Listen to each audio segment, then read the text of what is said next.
Alice's Adventures in Wonderland by Lewis Carroll. Chapter 1. Down the Rabbit Hole. Alice was beginning to get very tired of sitting by her sister on the bank, and of having nothing to do. Once or twice she had peeped into the book her sister was reading, but it had no pictures or conversations in it. And what is the use of a book, thought Alice, without pictures or conversation?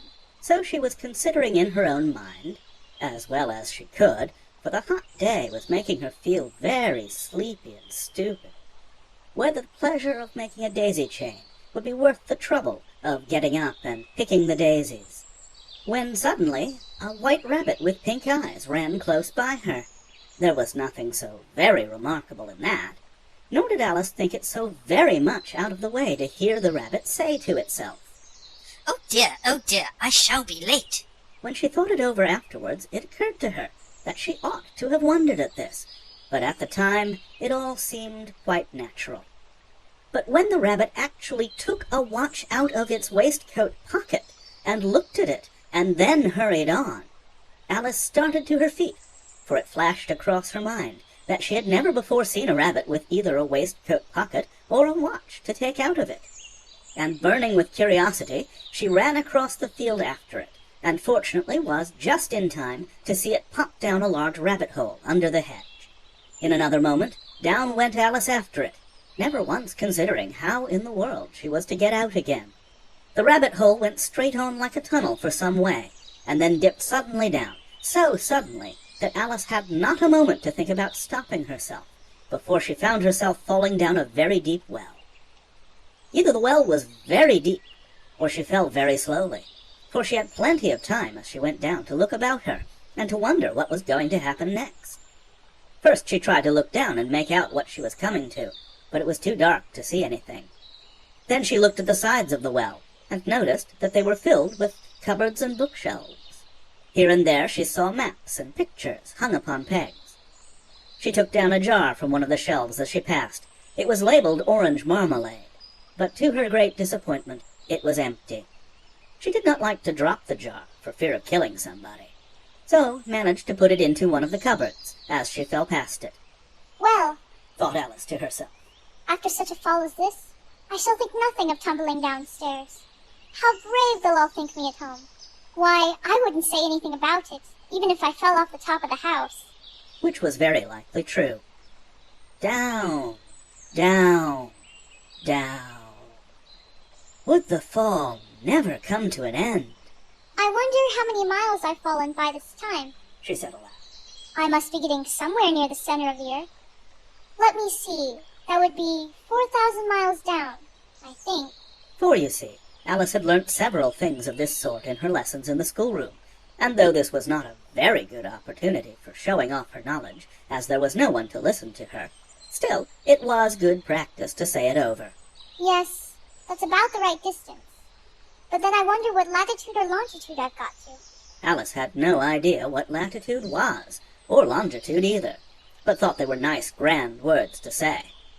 Presently she began again. I wonder if I shall fall right through the earth.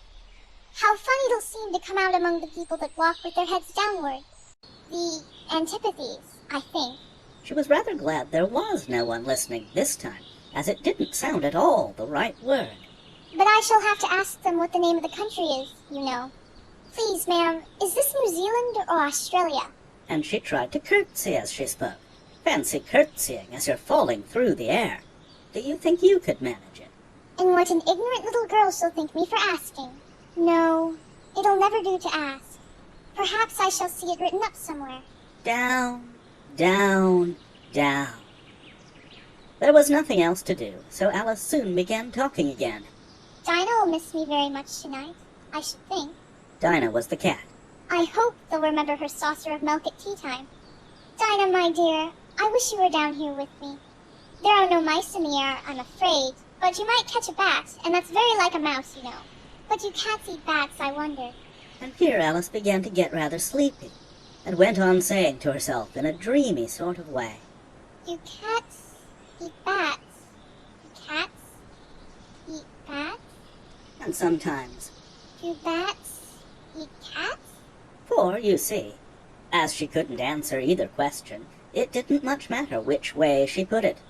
she felt that she was dozing off, and had just begun to dream that she was walking hand in hand with Dinah, and saying to her very earnestly, "Now, Dinah, tell me the truth. Did you ever eat a bat?" when suddenly thump, thump, down she came upon a heap of sticks and dry leaves, and the fall was over. Alice was not a bit hurt, and she jumped up onto her feet in a moment. She looked up, but it was all dark overhead. Before her was another long passage, and the White Rabbit was still in sight, hurrying down it. There was not a moment to be lost. Away went Alice like the wind, and was just in time to hear it say, as it turned a corner, Oh, my ears and whiskers! How late it's getting! She was close behind it when she turned the corner, but the rabbit was no longer to be seen. She found herself in a long, low hall, which was lit up by a row of lamps hanging from the roof. There were doors all round the hall, but they were all locked, and when Alice had been all the way down one side and up the other, trying every door, she walked sadly down the middle, wondering how she was ever to get out again. Suddenly she came upon a little three-legged table, all made of solid glass. There was nothing on it except a tiny golden key, and Alice's first thought was that it might belong to one of the doors of the hall. But alas, either the locks were too large or the key was too small, but at any rate it would not open any of them. However, on the second time round she came upon a low curtain she had not noticed before, and behind it was a little door, about 15 inches high. She tried the little golden key in the lock, and to her great delight it fitted. Alice opened the door and found that it led into a small passage, not much larger than a rat hole. She knelt down and looked along the passage into the loveliest garden you ever saw. How she longed to get out of that dark hall, and wander about among those beds of bright flowers and those cool fountains. But she could not even get her head through the doorway. "And even if my head would go through," thought poor Alice, "it would be of very little use without my shoulders. Oh, how I wish I could shut up like a telescope. I think I could, if I only know how to begin." For, you see, so many out-of-the-way things had happened lately that Alice had begun to think that very few things indeed were really impossible. There seemed to be no use in waiting by the little door, so she went back to the table, half hoping she might find another key on it, or at any rate a book of rules for shutting people up like telescopes. This time she found a little bottle on it. "Which certainly was not here before," said Alice. And round the neck of the bottle was a paper label with the words, "Drink Me," beautifully printed on it in large letters. It was all very well to say, "Drink me," but the wise little Alice was not going to do that in a hurry. "No, I'll look first, She said, and see whether it's marked poison or not." for she had read several nice little histories about children who had got burnt and eaten up by wild beasts and other unpleasant things, all because they would not remember the simple rules their friends had taught them, such as that a red-hot poker will burn you if you hold it too long, and that if you cut your finger very deeply with a knife it usually bleeds, and she had never forgotten that if you drink much from a bottle marked poison, it is almost certain to disagree with you sooner or later. However, this bottle was not marked poison, so Alice ventured to taste it, and finding it very nice, it had in fact a sort of mixed flavor of cherry tart, custard, pineapple, roast turkey, toffee, and hot buttered toast. She very soon finished it off. "What a curious feeling," said Alice. "I must be shutting up like a telescope." And so it was indeed. She was now only 10 inches high, and her face brightened up at the thought that she was now the right size for going through the little door into that lovely garden. First, however, she waited for a few minutes to see if she was going to shrink any further. She felt a little nervous about this. "For it might end, you know, Said Alice to herself. in my going out altogether, like a candle. I wonder what I should be like then." And she tried to fancy what the flame of a candle is like after the candle is blown out, for she could not remember ever having seen such a thing. After a while, finding that nothing more happened, she decided on going into the garden at once. But, alas for poor Alice! When she got to the door, she found she had forgotten the little golden key, and when she went back to the table for it, she found she could not possibly reach it. She could see it quite plainly through the glass, and she tried her best to climb up one of the legs of the table, but it was too slippery, and when she had tired herself out with trying, the poor little thing sat down and cried. "Come, there's no use in crying like that," Said Alice to herself rather sharply. I advise you to leave off this minute. She generally gave herself very good advice, though she very seldom followed it, and sometimes she scolded herself so severely as to bring tears into her eyes. And once she remembered trying to box her own ears for having cheated herself in a game of croquet she was playing against herself, for this curious child was very fond of pretending to be two people. But it's no use now, Thought poor Alice. to pretend to be two people. Why, there's hardly enough of me left to make one respectable person. Soon her eye fell on a little glass box that was lying under the table. She opened it and found in it a very small cake, on which the words, "Eat me," were beautifully marked in currants. Well, I'll eat it. Said Alice. And if it makes me grow larger, I can reach the key. And if it makes me grow smaller, I can creep under the door. So either way, I'll get into the garden, and I don't care which happens. She ate a little bit and said anxiously to herself, Which way? Which way? holding her hand on the top of her head to feel which way it was growing, and she was quite surprised to find that she remained the same size. To be sure, this generally happens when one eats cake, but Alice had got so much into the way of expecting nothing but out-of-the-way things to happen that it seemed quite dull and stupid for life to go on in the common way. So she set to work, and very soon finished off the cake. Chapter 2. The Pool of Tears. Curiouser and curiouser. Cried Alice. She was so much surprised that for the moment she quite forgot how to speak good English. Now I'm opening out like the largest telescope that ever was. Goodbye, feet. For when she looked down at her feet, they seemed to be almost out of sight, they were getting so far off. Oh, my poor little feet. I wonder who will put on your shoes and stockings for you now, dear. I'm sure I shan't be able. I shall be a great deal too far off to trouble myself about you. You must manage the best way you can. But I must be kind to them. Thought Alice. Or perhaps they won't walk the way I want to go. Let me see. I'll give them a new pair of boots every Christmas. And she went on planning to herself how she would manage it. They must go by the carrier. And how funny it'll seem, sending presents to one's own feet. And how odd the directions will look. Alice's right foot, Squire, hearthrug, near the fender, with Alice's love. Oh dear, what nonsense I'm talking. Just then her head struck against the roof of the hall. In fact, she was now more than 9 feet high, and she at once took up the little golden key and hurried off to the garden door. Poor Alice! It was as much as she could do, lying down on one side, to look through into the garden with one eye. But to get through was more hopeless than ever. She sat down and began to cry again.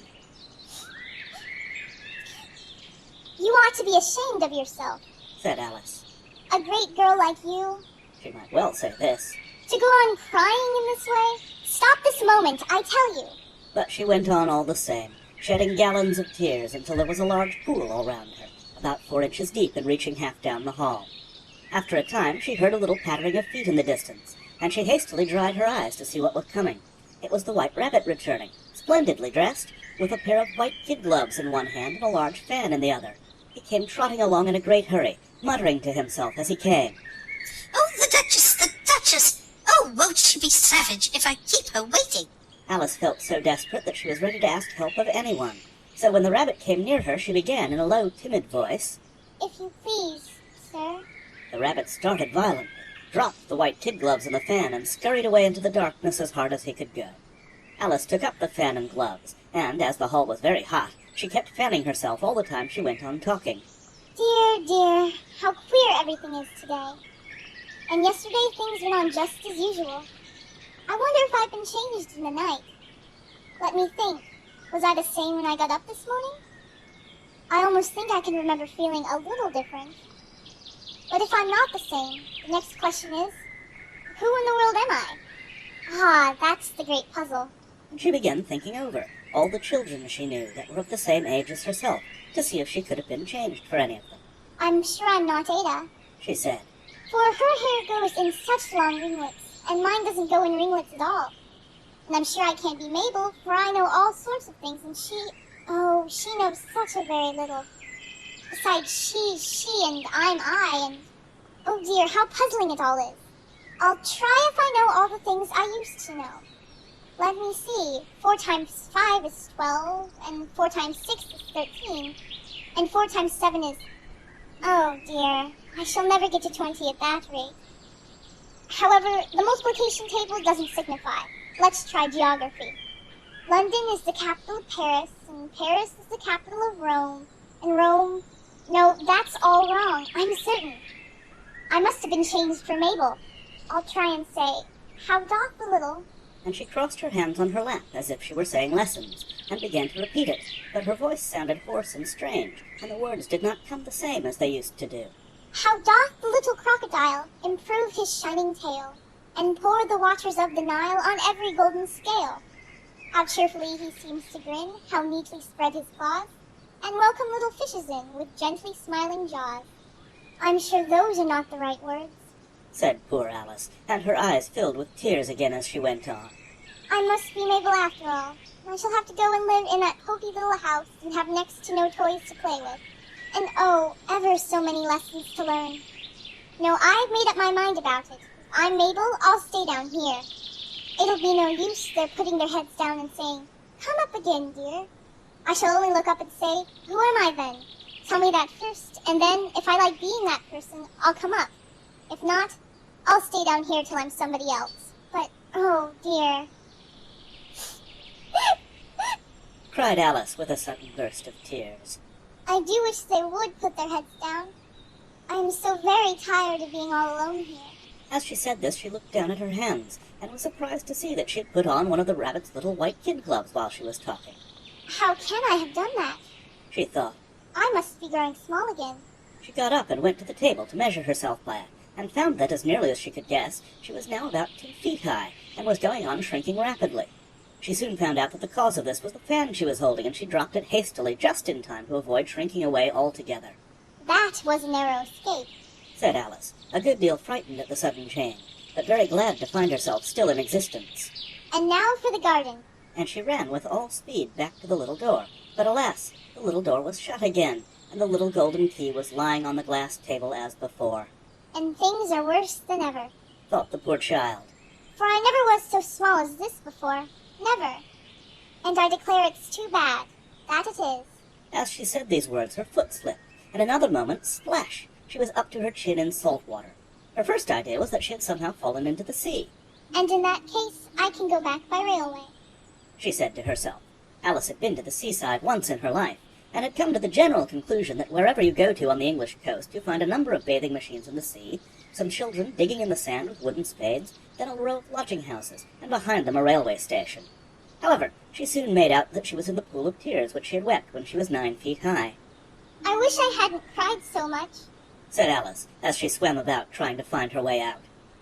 I shall be punished for it now, I suppose, by being drowned in my own tears. That will be a queer thing, to be sure. However, everything is queer today. Just then she heard something splashing about in the pool a little way off, and she swam nearer to make out what it was. At first she thought it must be a walrus or hippopotamus, but then she remembered how small she was now, and she soon made out that it was only a mouse that had slipped in like herself. Would it be of any use now, thought Alice, to speak to this mouse? Everything is so out of the way down here, that I should think very likely it can talk. At any rate, there's no harm in trying. So she began, Oh, mouse, do you know the way out of this pool? I am very tired of swimming about here. Oh, mouse. Alice thought this must be the right way of speaking to a mouse. She had never done such a thing before, but she remembered having seen in her brother's Latin grammar, a mouse, of a mouse, to a mouse, a mouse, oh mouse. The mouse looked at her rather inquisitively, and seemed to her to wink with one of its little eyes, but it said nothing. Perhaps it doesn't understand English, thought Alice. I dare say it's a French mouse, come over with William the Conqueror. For with all her knowledge of history, Alice had no very clear notion how long ago anything had happened. So she began again, Où est ma chatte? which was the first sentence in her French lesson book. The mouse gave a sudden leap out of the water and seemed to quiver all over with fright. Oh, I beg your pardon. Cried Alice hastily, afraid that she had hurt the poor animal's feelings. I quite forgot you didn't like cats. Not like cats. Cried the mouse in a shrill, passionate voice. Would you like cats if you were me? Well, perhaps not. Said Alice in a soothing tone. Don't be angry about it. And yet, I wish I could show you our cat Dinah. I think you'd take a fancy to cats if you could only see her. She is such a dear, quiet thing. Alice went on, half to herself, as she swam lazily about in the pool. And she sits purring so nicely by the fire, licking her paws and washing her face. And she is such a nice soft thing to nurse. And she's such a capital one for catching mice. Oh, I beg your pardon, cried Alice again, for this time the mouse was bristling all over and she felt certain it must be really offended. We won't talk about her anymore, if you'd rather not. We indeed, cried the mouse, who was trembling down to the end of his tail. as if I would talk on such a subject. Our family always hated cats. Nasty, low, vulgar things. Don't let me hear the name again. I won't indeed. Said Alice in a great hurry to change the subject of conversation. Are you fond of dogs? The mouse did not answer, so Alice went on eagerly. There is such a nice little dog near our house I should like to show you. A little bright-eyed terrier, you know, with such long, curly brown hair. And it'll fetch things when you throw them, and it'll sit up and beg for its dinner, and all sorts of things. I can't remember half of them. And it belongs to a farmer, you know, and he says it's so useful it's worth 100 pounds. He says it kills all the rats and... Oh, dear, Cried Alice in a sorrowful tone. I'm afraid I've offended it again. For the mouse was swimming away from her as hard as it could go, and making quite a commotion in the pool as it went. So she called softly after it. Mouse, dear, do come back again, and we won't talk about cats or dogs either, if you don't like them. When the mouse heard this, it turned round and swam slowly back to her. Its face was quite pale, with passion, Alice thought, and it said in a low, trembling voice, Let us get to the shore, and then I'll tell you my history, and you'll understand why it is I hate cats and dogs. It was high time to go, for the pool was getting quite crowded with the birds and animals that had fallen into it. There were a duck and a dodo, a lory and an eaglet, and several other curious creatures. Alice led the way, and the whole party swam to the shore. Chapter 3. A Caucus Race and a Long Tail. They were indeed a queer-looking party that assembled on the bank, the birds with draggled feathers, the animals with their fur clinging close to them, and all dripping wet, cross, and uncomfortable. The first question, of course, was how to get dry again. They had a consultation about this, and after a few minutes it seemed quite natural to Alice to find herself talking familiarly with them, as if she had known them all her life. Indeed, she had quite a long argument with the lory, who at last turned sulky and would only say, I am older than you, and must know better. and this Alice would not allow without knowing how old it was, and, as the lory positively refused to tell its age, there was no more to be said. At last the mouse, who seemed to be a person of authority among them, called out, Sit down, all of you, and listen to me. I'll soon make you dry enough. They all sat down at once in a large ring with the mouse in the middle. Alice kept her eyes anxiously fixed on it, for she felt sure she would catch a bad cold if she did not get dry very soon. Said the mouse with an important air. Are you all ready? This is the driest thing I know. Silence all round, if you please. William the Conqueror, whose cause was favored by the Pope, was soon submitted to by the English, who wanted leaders and had been of late much accustomed to usurpation and conquest. Edward and Morcar, the Earls of Mercia and Northumbria. Ooh, Said the lory with a shiver. I beg your pardon. Said the mouse, frowning, but very politely. Did you speak? not I. Said the lory hastily. I thought you did. Said the mouse. I proceed. Edwin and Morcar, the Earls of Mercia and Northumbria, declared for him, and even Stigand, the patriotic Archbishop of Canterbury, found it advisable. Found what? Said the duck. Found it! The mouse replied rather crossly. Of course you know what it means. I know what it means well enough when I find a thing. Said the duck. It's generally a frog or a worm. The question is, what did the Archbishop find? The mouse did not notice this question, but hurriedly went on. Found it advisable to go with Edgar Atheling to meet William and offer him the crown. William's conduct at first was moderate, but the insolence of his Normans. How are you getting on now, my dear? It continued, turning to Alice as it spoke.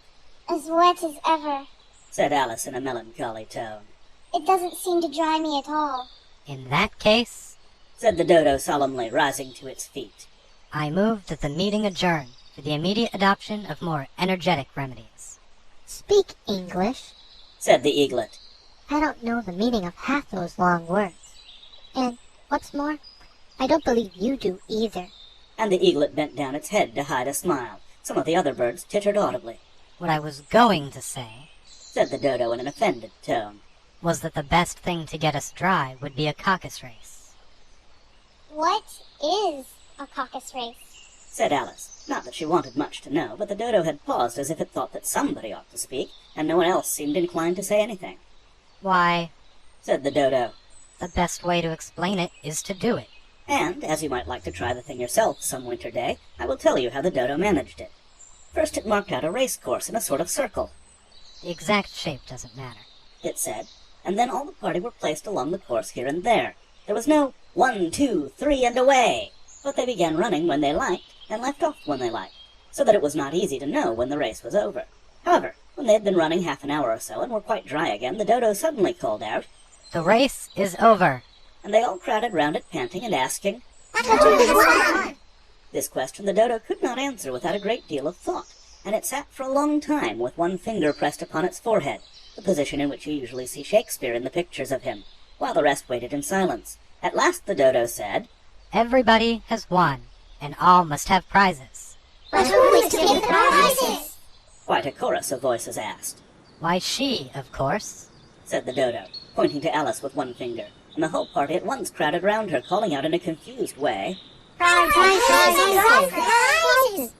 Alice had no idea what to do, and in despair she put her hand in her pocket and pulled out a box of comfits. Luckily the salt water had not got into it, and handed them round as prizes. There was exactly one apiece all round. But she must have a prize herself, you know. Said the mouse. Of course.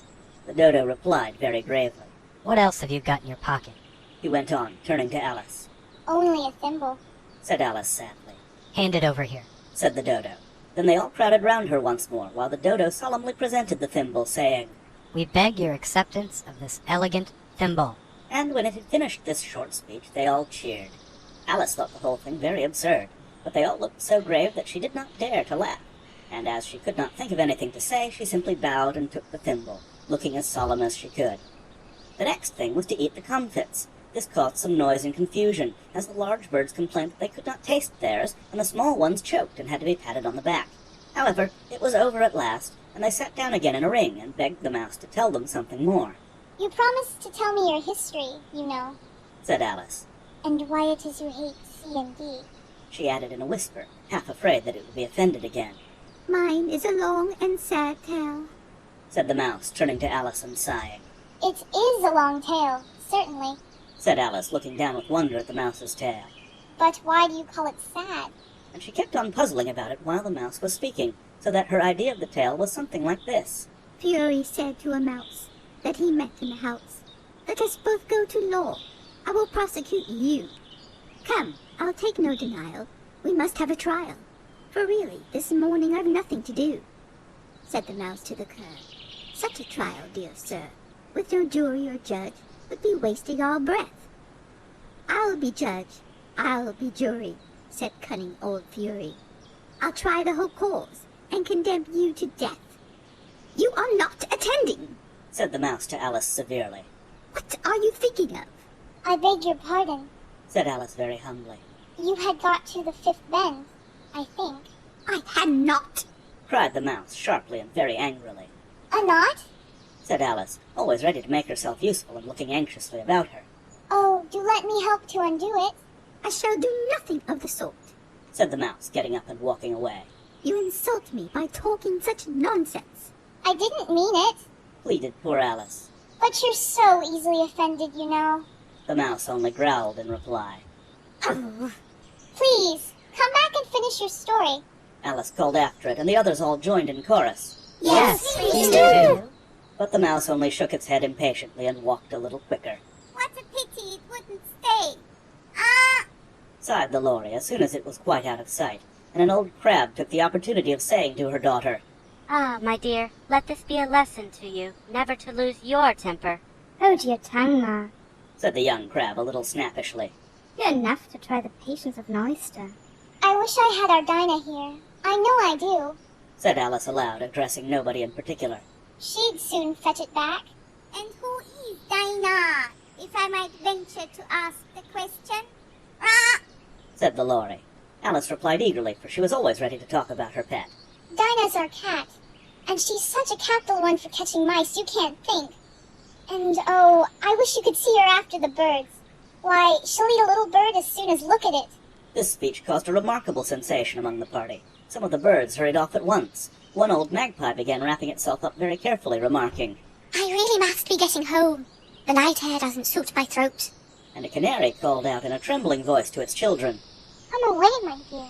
High time we were all in bed. On various pretexts, they all moved off, and Alice was soon left alone. I wish I hadn't mentioned Dinah. She said to herself in a melancholy tone. Nobody seems to like her down here. And I'm sure she's the best cat in the world. Oh, my dear Dinah. I wonder if I shall ever see you anymore. And here poor Alice began to cry again, for she felt very lonely and low-spirited. In a little while, however, she heard again a little pattering of footsteps in the distance, and she looked up eagerly, half hoping that the mouse had changed his mind, and was coming back to finish his story. Chapter 4. The Rabbit Sends in a Little Bill. It was the White Rabbit, trotting slowly back again, and looking anxiously about as it went, as if it had lost something, and she heard it muttering to itself. The Duchess, oh my dear paws, oh my fur and whiskers. She'll get me executed, as sure as ferrets are ferrets. Where can I have dropped them, I wonder?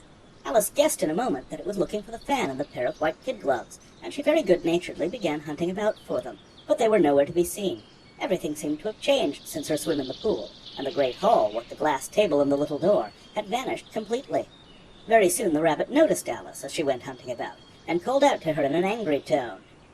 Why, Mary Ann, what are you doing out here? Run home this moment and fetch me a pair of gloves and a fan.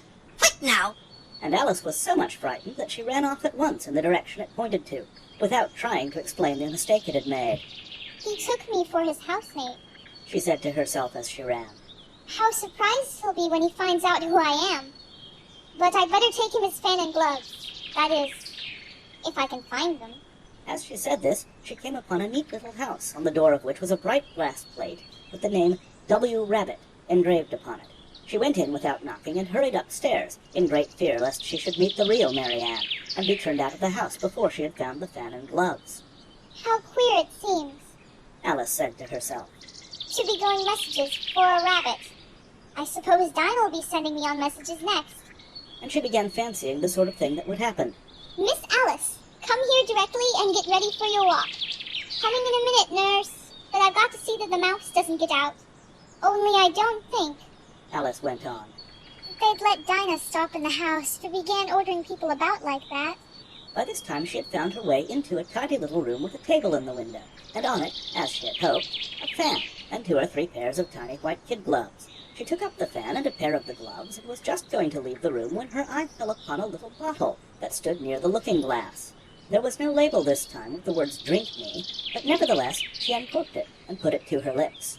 I know something interesting is sure to happen She said to herself. whenever I eat or drink anything, so I'll just see what this bottle does. I do hope it'll make me grow large again, for really I'm quite tired of being such a tiny little thing. It did so indeed, and much sooner than she had expected. Before she had drunk half the bottle, she found her head pressing against the ceiling, and had to stoop to save her neck from being broken. She hastily put down the bottle, saying to herself, That's quite enough. I hope I shan't grow any more. As it is, I can't get out of the door. I do wish I hadn't drunk quite so much. Alas, it was too late to wish that. She went on growing, and very soon had to kneel down on the floor. In another minute, there was not even room for this, and she tried the effect of lying down with one elbow against the door and the other arm curled round her head. Still she went on growing, and as a last resource she put one arm out of the window and one foot up the chimney, and said to herself, Now I can do no more, whatever happens. What will become of me? Luckily for Alice, the little magic bottle had now had its full effect, and she grew no larger. Still, it was very uncomfortable, and as there seemed to be no sort of chance of her ever getting out of the room again, no wonder she felt unhappy. It was much pleasanter at home, Thought poor Alice. when one wasn't always growing larger and smaller and being ordered about by mice and rabbits. I almost wish I hadn't gone down that rabbit hole, and yet it's rather curious, this sort of life. I do wonder what can have happened to me. When I used to read fairy tales, I fancied that kind of thing never happened, and now here I am in the middle of one. There ought to be a book written about me, that there ought, and when I grow up, I'll write one. But I'm grown up now. She added in a sorrowful tone. At least there's no room to grow up anymore here. But then, thought Alice. shall I never get any older than I am now? That'll be a comfort one way, never to be an old woman. But then, always to have lessons to learn. Oh, I shouldn't like that. Oh, you foolish Alice. She answered herself. How can you learn lessons in here? Why, there's hardly room for you, and no room at all for any lesson books. And so she went on, taking first one side and then the other, and making quite a conversation of it altogether. But after a few minutes she heard a voice outside and stopped to listen. Mary Ann, Said the voice. fetch me my gloves this moment. Then came a little pattering of feet on the stairs. Alice knew it was the rabbit coming to look for her, and she trembled till she shook the house, quite forgetting that she was now about 1,000 times as large as the rabbit and had no reason to be afraid of it. Presently the rabbit came up to the door and tried to open it, but as the door opened inwards and Alice's elbow was pressed hard against it, that attempt proved a failure. Alice heard it say to itself, Then I'll go around and get in at the window. That you won't. thought Alice, and after waiting till she fancied she heard the rabbit just under the window, she suddenly spread out her hand and made a snatch in the air. She did not get hold of anything, but she heard a little shriek and a fall and a crash of broken glass, from which she concluded that it was just possible it had fallen into a cucumber frame or something of the sort. Next came an angry voice, the rabbit's, Pat, where are you? and then a voice she had never heard before. Sure then I'm here, digging for apples, Your Honor. Digging for apples, indeed. Said the rabbit angrily. Here, come and help me out of this. Sounds of more broken glass. Now tell me, Pat, what's that in the window? Sure, it's an arm, Your Honor. He pronounced it arum. An arm, you goose? Who ever saw one that size? Why, it fills the whole window. Sure it does, Your Honor. But it's an arm for all that. Well, it's got no business there, at any rate. Go and take it away. There was a long silence after this, and Alice could only hear whispers now and then, such as, Sure, I don't like it, Your Honor. At all. Do as I tell you, you coward. and at last she spread out her hand again and made another snatch in the air. This time there were 2 little shrieks and more sounds of broken glass. What a number of cucumber frames there must be.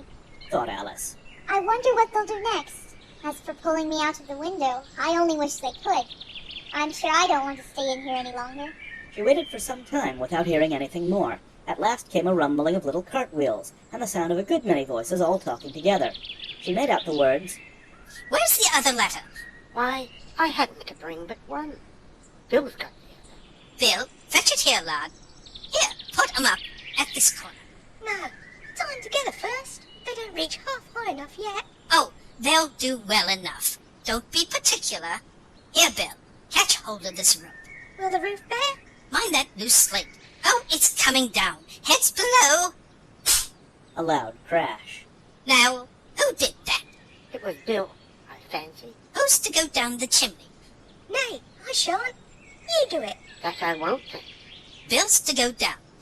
Here, Bill, the master says you're to go down the chimney. Oh, so Bill's got to come down the chimney, has he? Said Alice to herself. Shy, they seem to put everything upon Bill. I wouldn't be in Bill's place for a good deal.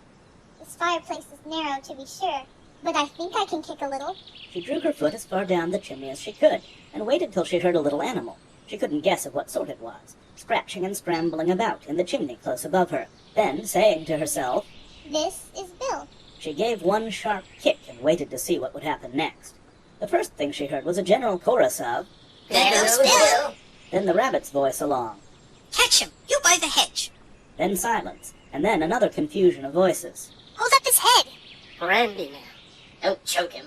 How was it, old fella? What happened to you? Tell us all about it. Last came a little feeble squeaking voice, That's Bill. thought Alice. Well, I hardly know. No more, thank you. I'm better now. But I'm a good deal too flustered to tell you. All I know is something comes at me like a jack-in-a-box, and up I goes like a skyrocket. So you did, old fellow. Said the others. We must burn the house down.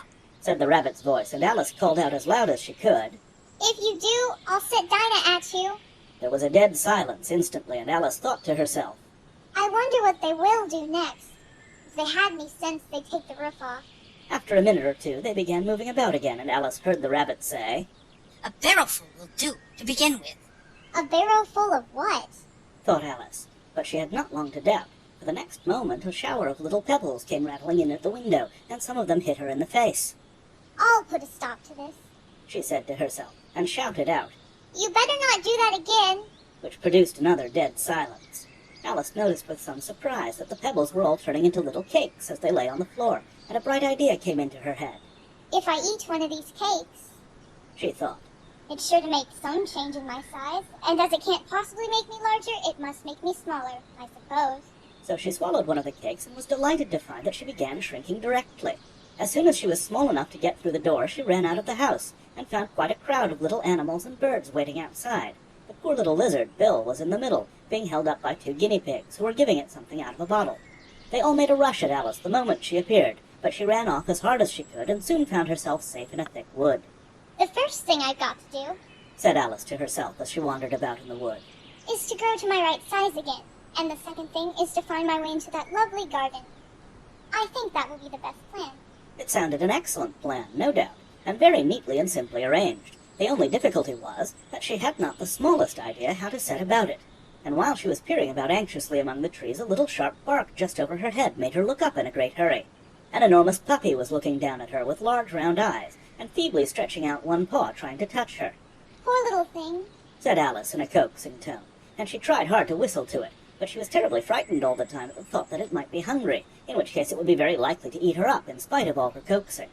Hardly knowing what she did, she picked up a little bit of stick and held it out to the puppy, whereupon the puppy jumped into the air off all its feet at once with a yelp of delight, and rushed at the stick and made believe to worry it. Then Alice dodged behind a great thistle to keep herself from being run over, and the moment she appeared on the other side, the puppy made another rush at the stick and tumbled head over heels in its hurry to get hold of it. Then Alice, thinking it was very like having a game of play with a cart horse, and expecting every moment to be trampled under its feet, ran round the thistle again. Then the puppy began a series of short charges at the stick, running a very little way forwards each time and a long way back, and barking hoarsely all the while, till at last it sat down a good way off panting, with its tongue hanging out of its mouth and its great eyes half shut. This seemed to Alice a good opportunity for making her escape, so she set off at once and ran till she was quite tired and out of breath, and till the puppy's bark sounded quite faint in the distance. And yet what a dear little puppy it was. Said Alice as she leaned against a buttercup to rest herself and fanned herself with one of the leaves. I should have liked teaching it tricks very much.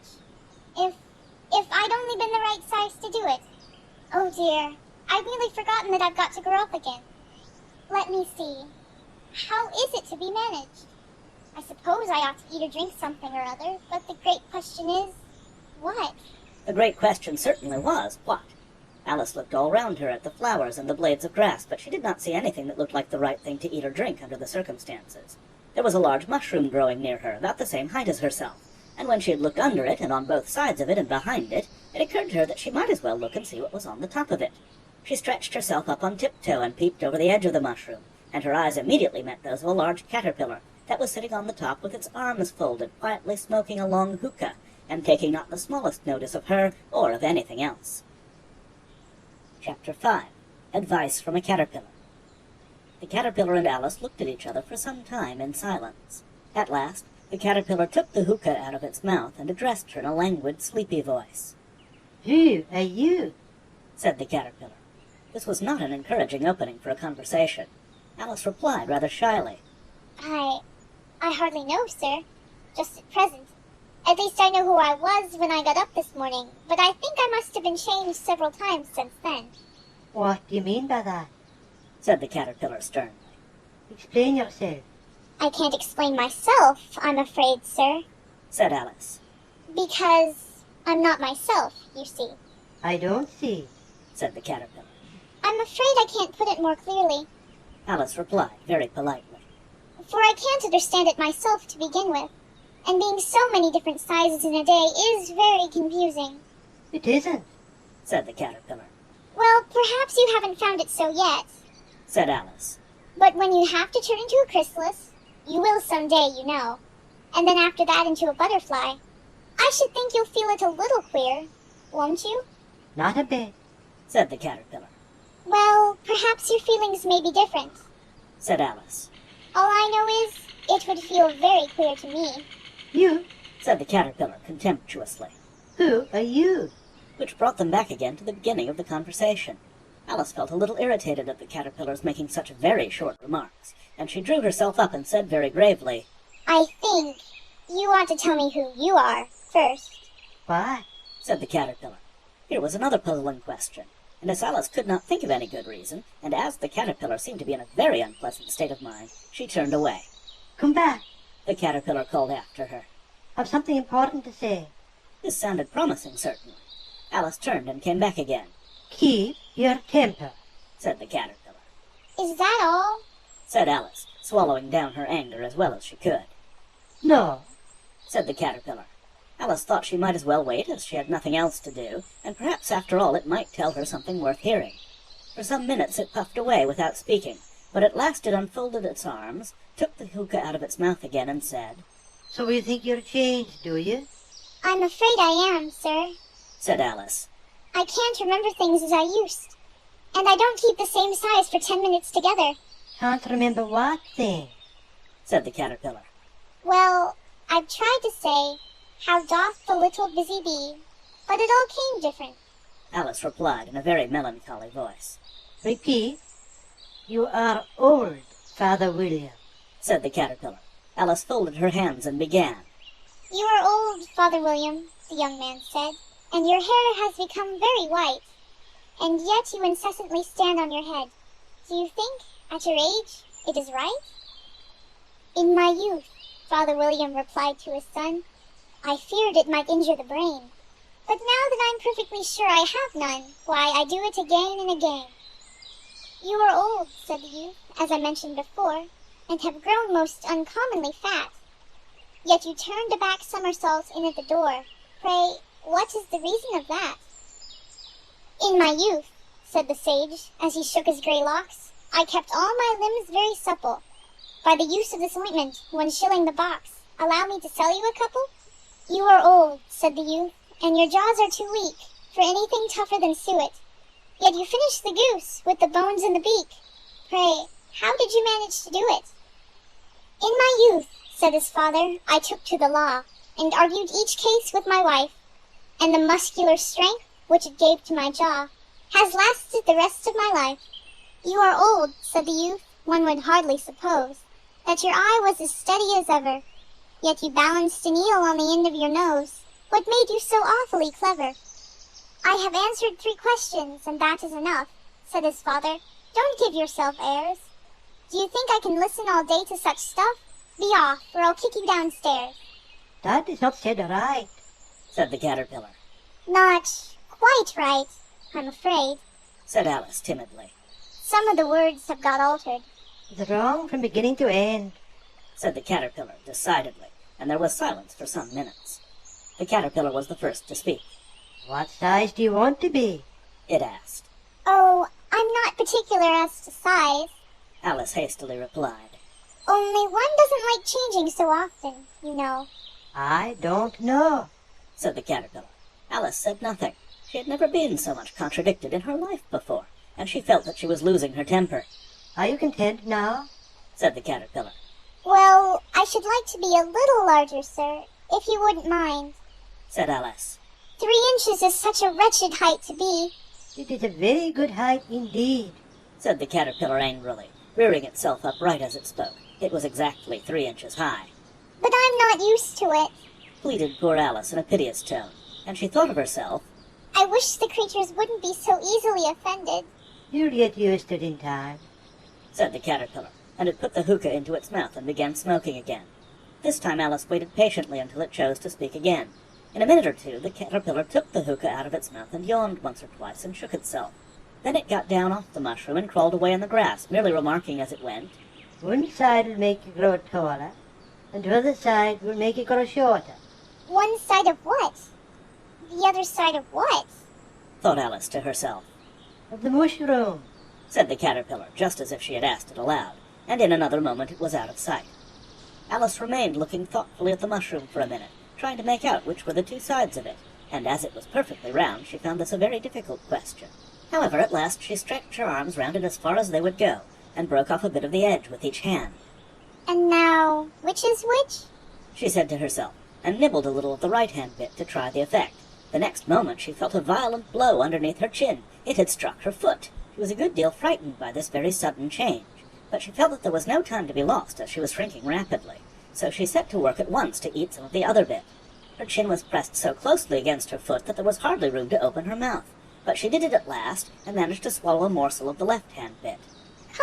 My head's free at last, said Alice in a tone of delight, which changed into alarm in another moment when she found that her shoulders were nowhere to be found. All she could see when she looked down was an immense length of neck, which seemed to rise like a stalk out of a sea of green leaves that lay far below her. What can all that green stuff be? Said Alice. And where have my shoulders got to? And oh, my poor hands, how is it I can't see you? She was moving them about as she spoke, but no result seemed to follow except a little shaking among the distant green leaves. As there seemed to be no chance of getting her hands up to her head, she tried to get her head down to them, and was delighted to find that her neck would bend about easily in any direction, like a serpent. She had just succeeded in curving it down into a graceful zigzag, and was going to dive in among the leaves, which she found to be nothing but the tops of the trees under which she had been wandering, when a sharp hiss made her draw back in a hurry. A large pigeon had flown into her face, and was beating her violently with its wings. Serpent! Screamed the pigeon. I'm not a serpent, said Alice indignantly. let me alone. Serpent, I say again. Repeated the pigeon, but in a more subdued tone, and added with a kind of sob. I've tried every way, and nothing seems to suit them. I haven't the least idea what you're talking about, said Alice. I've tried the roots of trees, and I've tried banks, and I've tried hedges. The pigeon went on without attending to her. But those serpents, there's no pleasing them. Alice was more and more puzzled, but she thought there was no use in saying anything more till the pigeon had finished. As if it wasn't trouble enough hatching the eggs, said the pigeon. But I must be on the lookout for serpents night and day. Why, I haven't had a wink of sleep these 3 weeks. I'm very sorry you've been annoyed, said Alice, who was beginning to see its meaning. And just as I'd taken the highest tree in the wood, continued the pigeon, raising its voice to a shriek, and just as I was thinking I should be free of them at last, they must needs come wriggling down from the sky. A serpent! but I'm not a serpent, I tell you. said Alice. I'm a... Well, what are you? said the pigeon. I can see you're trying to invent something. I'm a little girl. said Alice, rather doubtfully, as she remembered the number of changes she had gone through that day. Likely story indeed, said the pigeon in a tone of the deepest contempt. I've seen a good many little girls in my time, but never one with such a neck as that. No, you're a serpent, and there's no use denying it. I suppose you'll be telling me next that you never tasted an egg. I have tasted eggs, certainly. said Alice, who was a very truthful child. But little girls eat eggs quite as much as serpents do, you know. I don't believe it. said the pigeon. But if they do, why, then they're a kind of serpent. That's all I can say. This was such a new idea to Alice that she was quite silent for a minute or two, which gave the pigeon the opportunity of adding, You're looking for eggs, I know that well enough. And what does it matter to me whether you're a little girl or a serpent? It matters a good deal to me. said Alice hastily. But I'm not looking for eggs as it happens. And if I was, I shouldn't want yours. I don't like them raw. Well, be off then, said the pigeon in a sulky tone, as it settled down again into its nest. Alice crouched down among the trees as well as she could, for her neck kept getting entangled among the branches, and every now and then she had to stop and untwist it. After a while she remembered that she still held the pieces of mushroom in her hands, and she set to work very carefully, nibbling first at one and then at the other, and growing sometimes taller and sometimes shorter, until she had succeeded in bringing herself down to her usual height. It was so long since she had been anything near the right size that it felt quite strange at first, but she got used to it in a few minutes and began talking to herself as usual. Come, there's half my plan done now. How puzzling all these changes are. I'm never sure what I'm going to be from one minute to another. However, I've got back to my right size. The next thing is to get into that beautiful garden. How is that to be done, I wonder? As she said this, she came suddenly upon an open place with a little house in it about 4 feet high. Whoever lives there, Thought Alice. it'll never do to come upon them this size. Why, I should frighten them out of their wits. So she began nibbling at the right-hand bit again, and did not venture to go near the house till she had brought herself down to 9 inches high. Chapter 6. Pig and Pepper. For a minute or two she stood looking at the house and wondering what to do next, when suddenly a footman in livery came running out of the wood. She considered him to be a footman because he was in livery. Otherwise, judging by his face only, she would have called him a fish, and rapped loudly at the door with his knuckles. It was opened by another footman in livery with a round face and large eyes like a frog, and both footmen, Alice noticed, had powdered hair that curled all over their heads. She felt very curious to know what it was all about, and crept a little way out of the wood to listen. The fish footman began by producing from under his arm a great letter nearly as large as himself, and this he handed over to the other, saying in a solemn tone, For the Duchess, an invitation from the Queen to play croquet. The frog footman repeated in the same solemn tone, only changing the order of the words a little. From the Queen, an invitation for the Duchess to play croquet. Then they both bowed low, and their curls got entangled together. Alice laughed so much at this that she had to run back into the wood for fear of their hearing her, and when she next peeped out, the fish footman was gone, and the other was sitting on the ground near the door, staring stupidly up into the sky. Alice went timidly up to the door and knocked. There's no sort of use in knocking, said the footman. And that for 2 reasons. First, because I'm on the same side of the door as you are. Secondly, because they're making such a noise inside, no one could possibly hear you. And certainly there was a most extraordinary noise going on within, a constant howling and sneezing, and every now and then a great crash, as if a dish or kettle had been broken to pieces. Please, then, said Alice. how am I to get in? There might be some sense in your knocking, the footman went on without attending to her. If we had the door between us. For instance, if you were inside, you might knock, and I could let you out, you know. He was looking up into the sky all the time he was speaking, and this Alice thought decidedly uncivil. But perhaps he can't help it. She said to herself. His eyes are so very nearly at the top of his head. But at any rate, he might answer questions. How am I to get in? She repeated aloud. I shall sit here, the footman remarked, till tomorrow. At this moment the door of the house opened, and a large plate came skimming out straight at the footman's head. It just grazed his nose and broke to pieces against one of the trees behind him. Or next day, maybe, the footman continued in the same tone, exactly as if nothing had happened. How am I to get in? asked Alice again in a louder tone. Are you to get in at all? said the footman. That's the first question, you know. It was, no doubt, only Alice did not like to be told so. It's really dreadful, she muttered to herself. The way all the creatures argue. It's enough to drive one crazy. The footman seemed to think this a good opportunity for repeating his remark with variations. I shall sit here, he said, on and off, for days and days. But what am I to do? said Alice. Anything you like, said the footman, and began whistling.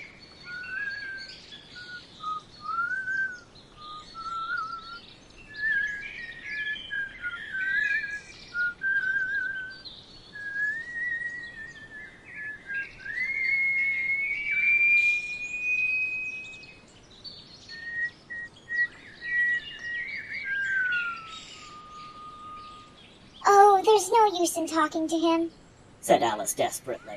He's perfectly idiotic. And she opened the door and went in. The door led right into a large kitchen, which was full of smoke from one end to the other. The Duchess was sitting on a 3-legged stool in the middle, nursing a baby. The cook was leaning over the fire, stirring a large cauldron which seemed to be full of soup. There's certainly too much pepper in that soup, Alice said to herself, as well as she could, for sneezing. There was certainly too much of it in the air.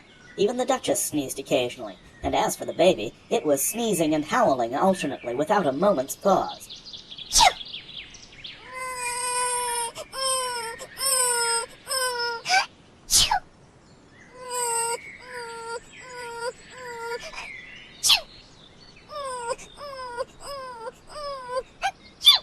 The only things in the kitchen that did not sneeze were the cook and a large cat which was sitting on the hearth and grinning from ear to ear. Please, would you tell me? Said Alice, a little timidly, for she was not quite sure whether it was good manners for her to speak first. Why your cat grins like that?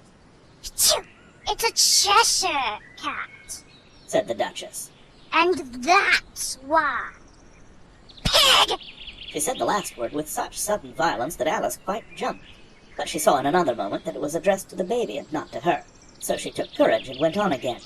I didn't know that Cheshire cats always grinned. In fact, I didn't know that cats could grin. Phew! They all can, said the Duchess. and most of them do. Phew! I don't know of any that do. Alice said very politely, feeling quite pleased to have got into a conversation. You don't know much, said the Duchess. and that's a fact. Phew!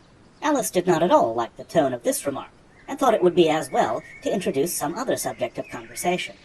While she was trying to fix on one, the cook took the cauldron of soup off the fire and at once set to work throwing everything within her reach at the Duchess and the baby. The fire irons came first, then followed a shower of saucepans, plates, and dishes. The Duchess took no notice of them even when they hit her, and the baby was howling so much already that it was quite impossible to say whether the blows hurt it or not. Oh, please mind what you're doing. Cried Alice, jumping up and down in an agony of terror. Oh, there goes his precious nose. As an unusually large saucepan flew close by it and very nearly carried it off. If everybody minded their own business, The Duchess said in a hoarse growl. the world would go round a deal faster than it does. Which would not be an advantage. Said Alice, who felt very glad to get an opportunity of showing off a little of her knowledge. Just think of what work it would make with the day and night. You see, the Earth takes 24 hours to turn round on its axis. Talking of axes, Said the Duchess. chop off her head. Phew! Alice glanced rather anxiously at the cook to see if she meant to take the hint, but the cook was busily stirring the soup and seemed not to be listening, so she went on again. 24 hours, I think. Or is it 12? Oh, don't bother me. Said the Duchess. I never could abide figures. And with that she began nursing her child again, singing a sort of lullaby to it as she did so, and giving it a violent shake at the end of every line. Phew! Speak roughly to your little boy and beat him when he sneezes.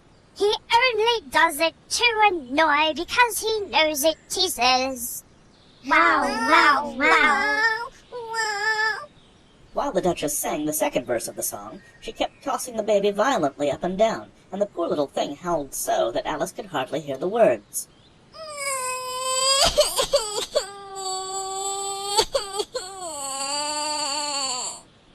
I speak severely to my boy, I beat him when he sneezes, for he can thoroughly enjoy the pepper when he pleases. Wow, wow, wow. Here, you may nurse it a bit if you like. The Duchess said to Alice, flinging the baby at her as she spoke. I must go and get ready to play croquet with the Queen. Phew! And she hurried out of the room. The cook threw a frying pan after her as she went out, but it just missed her. Alice caught the baby with some difficulty, as it was a queer-shaped little creature and held out its arms and legs in all directions. Just like a starfish. Thought Alice. The poor little thing was snorting like a steam engine when she caught it, and kept doubling itself up and straightening itself out again, so that altogether, for the first minute or two, it was as much as she could do to hold it. As soon as she had made out the proper way of nursing it, which was to twist it up into a sort of knot and then keep tight hold of its right ear and left foot so as to prevent its undoing itself, she carried it out into the open air. If I don't take this child away with me, Thought Alice. they're sure to kill it in a day or two. Wouldn't it be murder to leave it behind? She said the last words out loud, and the little thing grunted in reply. It had left off sneezing by this time. Don't grunt. Said Alice. That's not at all a proper way of expressing yourself. The baby grunted again, and Alice looked very anxiously into its face to see what was the matter with it. There could be no doubt that it had a very turn-up nose, much more like a snout than a real nose. Also, its eyes were getting extremely small for a baby. Altogether, Alice did not like the look of the thing at all. But perhaps it was only sobbing. She thought, and looked into its eyes again to see if there were any tears. No, there were no tears, If you're going to turn into a pig, my dear, said Alice seriously. I'll have nothing more to do with you. Mind now. The poor little thing sobbed again, or grunted. It was impossible to say which. And they went on for some while in silence. Alice was just beginning to think to herself, Now, what am I to do with this creature when I get it home? when it grunted again, so violently that she looked down into its face in some alarm. This time there could be no mistake about it. It was neither more nor less than a pig, and she felt that it would be quite absurd for her to carry it further. So she set the little creature down and felt quite relieved to see it trot away quietly into the wood. If it had grown up, She said to herself. it would have made a dreadfully ugly child. But it makes a rather handsome pig, I think.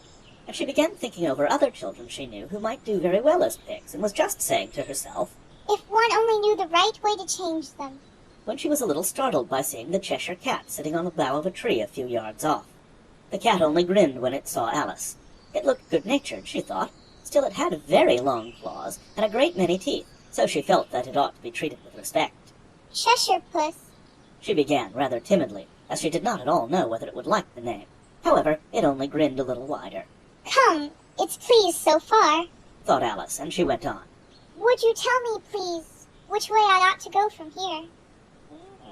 That depends a good deal on where you want to get to. Said the cat. I don't much care where. Said Alice. Then it doesn't matter which way you go. Said the cat. So long as I get somewhere. Alice added as an explanation. Oh, you're sure to do that, Said the cat. if you only walk long enough. Alice felt that this could not be denied, so she tried another question. What sort of people live about here? In that direction The cat said, waving its right paw round, lives a hatter, and in that direction waving the other paw. lives a March hare. Visit either you like, they're both mad. But I don't want to go among mad people. Alice remarked. You can't help that. Said the cat. We're all mad here.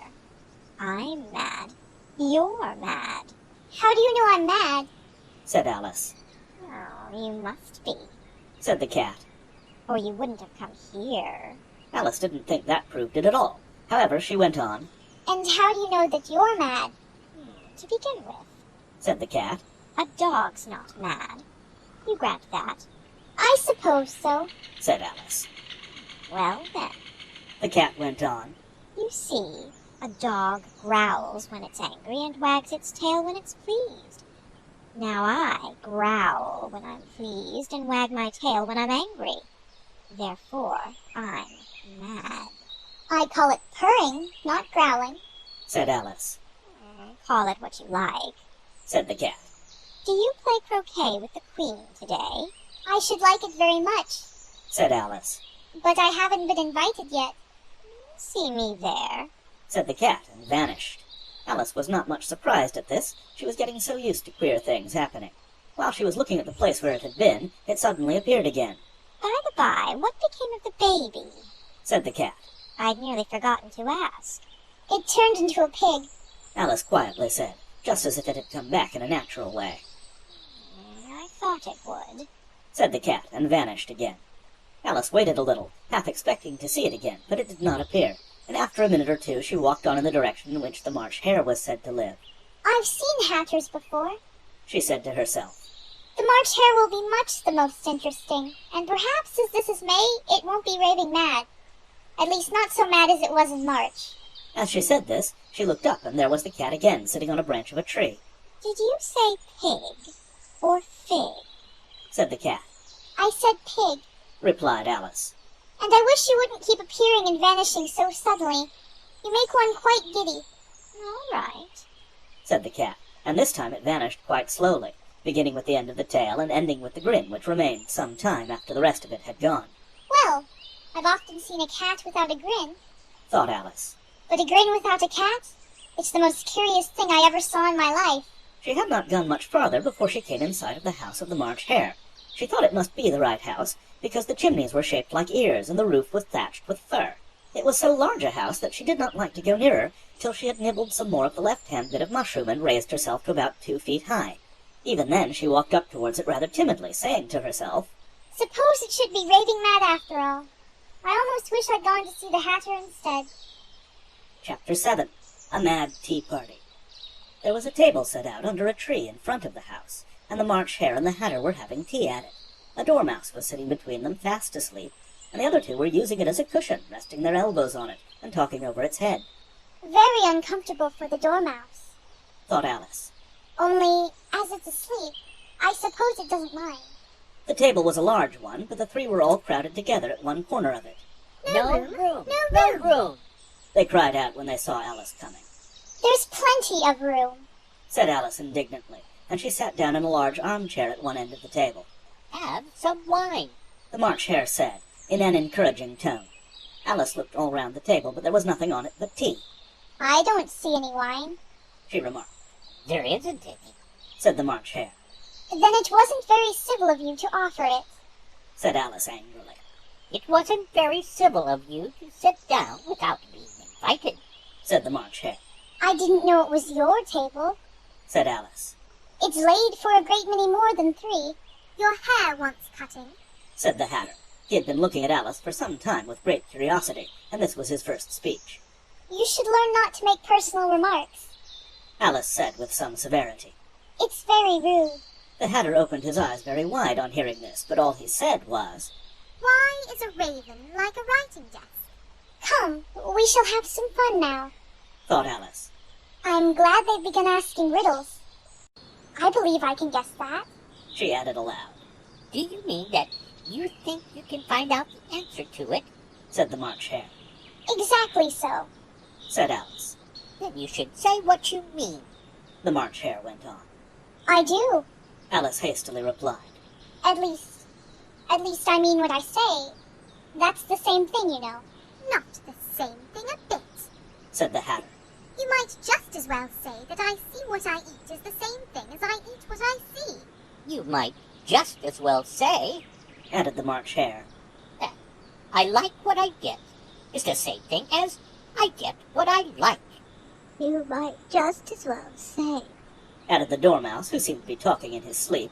that I breathe when I sleep is the same thing as I sleep when I breathe. It is the same thing with you. Said the Hatter, and here the conversation dropped, and the party sat silent for a minute, while Alice thought over all she could remember about ravens and writing desks, which wasn't much. The Hatter was the first to break the silence. What day of the month is it? He said, turning to Alice. He had taken his watch out of his pocket, and was looking at it uneasily, shaking it every now and then and holding it to his ear. Alice considered a little and then said, The 4th. 2 days wrong. sighed the Hatter. I told you butter wouldn't suit the works. He added, looking angrily at the March Hare. It was the best butter. The March Hare meekly replied. Yes, but some crumbs must have got in as well. The Hatter grumbled. You shouldn't have put it in with the bread knife. The March Hare took the watch and looked at it gloomily. Then he dipped it into his cup of tea and looked at it again, but he could think of nothing better to say than his first remark. It was the best butter, you know. Alice had been looking over his shoulder with some curiosity. What a funny watch. She remarked. It tells the day of the month and doesn't tell what o'clock it is. Why should it? Muttered the Hatter. Does your watch tell you what year it is? Of course not. Alice replied very readily. But that's because it stays the same year for such a long time together. Which is just the case with mine. Said the Hatter. Alice felt dreadfully puzzled. The Hatter's remark seemed to have no sort of meaning in it, and yet it was certainly English. I don't quite understand you, She said, as politely as she could. The Dormouse is asleep again. Said the Hatter, and he poured a little hot tea upon its nose. The Dormouse shook its head impatiently and said, without opening its eyes, Of course. Just what I was going to remark myself. Have you guessed the riddle yet? the Hatter said, turning to Alice again. No, I give it up. Alice replied, What's the answer? I haven't the slightest idea. said the Hatter. Nor I. Said the March Hare. Alice sighed wearily. I think you might do something better with the time She said, than waste it in asking riddles that have no answers. If you knew time as well as I do, said the Hatter. you wouldn't talk about wasting it. It's him. I don't know what you mean. Said Alice. Of course you don't. The Hatter said, tossing his head contemptuously. I dare say you never even spoke to time. Perhaps not, Alice cautiously replied. but I know I have to beat time when I learn music. Ah, that accounts for it. Said the Hatter. He won't stand beating. Now, if you only kept on good terms with him, he'd do almost anything you liked with the clock. For instance, suppose it were 9 o'clock in the morning, just time to begin lessons. You'd only have to whisper a hint at a time, and round goes the clock in a twinkling. 1:30, time for dinner. I only wish it was. the March Hare said to itself in a whisper. That would be grand, certainly. Said Alice thoughtfully. But then, I shouldn't be hungry for it, you know. Not at first, perhaps, said the Hatter. but you could keep it to 1:30 as long as you liked. Is that the way you manage? Alice asked. The Hatter shook his head mournfully. Not I. He replied, We quarreled last March, just before he went mad, you know. pointing with his teaspoon at the March Hare. It was at the great concert given by the Queen of Hearts, and I had to sing, Twinkle, twinkle, little bat, how I wonder what you're at. Twinkle, twinkle, little bat, how I wonder what you're at. You know the song, perhaps? I've heard something like it, said Alice. It goes on, you know, The Hatter continued. in this way. Up above the world you fly, like a tea tray in the sky. Twinkle, twinkle. Up above the world you fly, like a tea tray in the sky. Twinkle, twinkle. Here the Dormouse shook itself and began singing in its sleep. Twinkle, twinkle, twinkle, twinkle. And went on so long that they had to pinch it to make it stop, Well, I'd hardly finished the first verse, said the Hatter. when the Queen jumped up and bawled out, He's murdering the time! Off with his head! How dreadfully savage! Exclaimed Alice. And ever since that, The Hatter went on in a mournful tone. he won't do a thing I ask. It's always 6 o'clock now. A bright idea came into Alice's head. Is that the reason so many tea things are put out here? She asked, Yes, that's it. said the Hatter with a sigh. It's always tea time, and we've no time to wash the things between whiles. Then you keep moving round, I suppose? Said Alice. Exactly so, Said the Hatter. as the things get used up. But what happens when you come to the beginning again? Alice ventured to ask. Suppose we change the subject. The March Hare interrupted, yawning. I'm getting tired of this. I vote the young lady tells us a story. I'm afraid I don't know one. Said Alice, rather alarmed at the proposal. Then the Dormouse shall. They both cried, Wake up, Dormouse! and they pinched it on both sides at once. The Dormouse slowly opened his eyes. I wasn't asleep. He said in a hoarse, feeble voice. I heard every word Ferris was saying. Tell us a story. Said the March Hare. Yes, please do. Pleaded Alice. And be quick about it, Added the Hatter. or you'll be asleep again before it's done.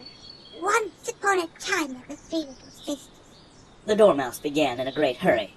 and their names were Elsie, Lacey, and Tilly, and they lived at the bottom of a well. What did they live on? Said Alice, who always took a great interest in questions of eating and drinking. They lived on treacle. Said the Dormouse after thinking a minute or two. They couldn't have done that, you know. Alice gently remarked. They'd have been ill. So they were Said the Dormouse. very ill. Alice tried to fancy to herself what such an extraordinary ways of living would be like, but it puzzled her too much, so she went on. But why did they live at the bottom of a well? Take some more tea.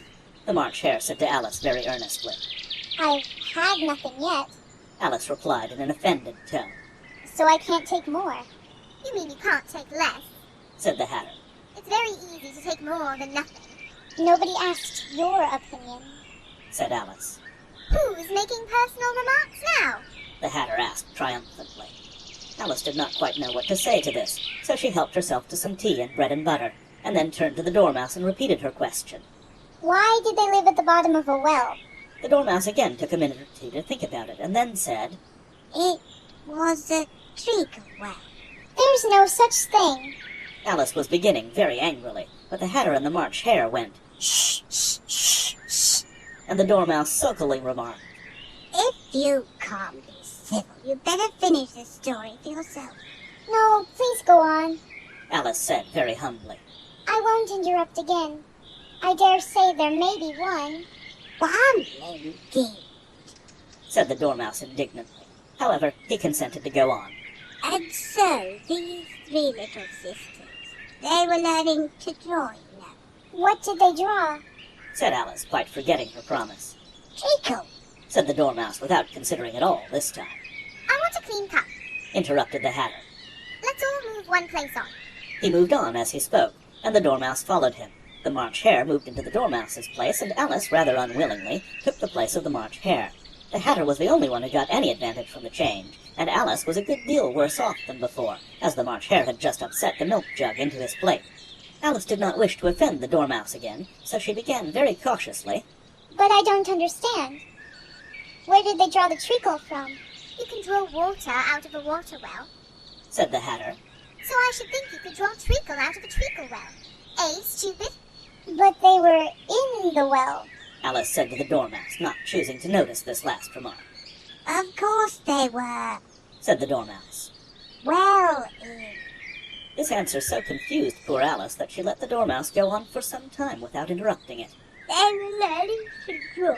The Dormouse went on, yawning and rubbing its eyes, for it was getting very sleepy. Where they drew all manner of things. Everything that begins with an M. Why with an M? Said Alice. Why not? Said the March Hare. Alice was silent. The Dormouse had closed its eyes by this time and was going off into a doze. But, on being pinched by the Hatter, it woke up again with a little shriek and went on. That begins with an M. Such as mousetraps and the moon. And memory and muchness. You know you say things are much of a muchness. Did you ever see such a thing as a drawing of a muchness? Really? Now you ask me. Said Alice, very much confused. I don't think. Then you shouldn't talk. Said the Hatter. This piece of rudeness was more than Alice could bear. She got up in great disgust and walked off. The Dormouse fell asleep instantly, and neither of the others took the least notice of her going, though she looked back once or twice, half hoping that they would call after her. The last time she saw them, they were trying to put the Dormouse into the teapot. At any rate, I'll never go there again. Said Alice as she picked her way through the wood. It's the stupidest tea party I ever was at in all my life. Just as she said this, she noticed that one of the trees had a door leading right into it.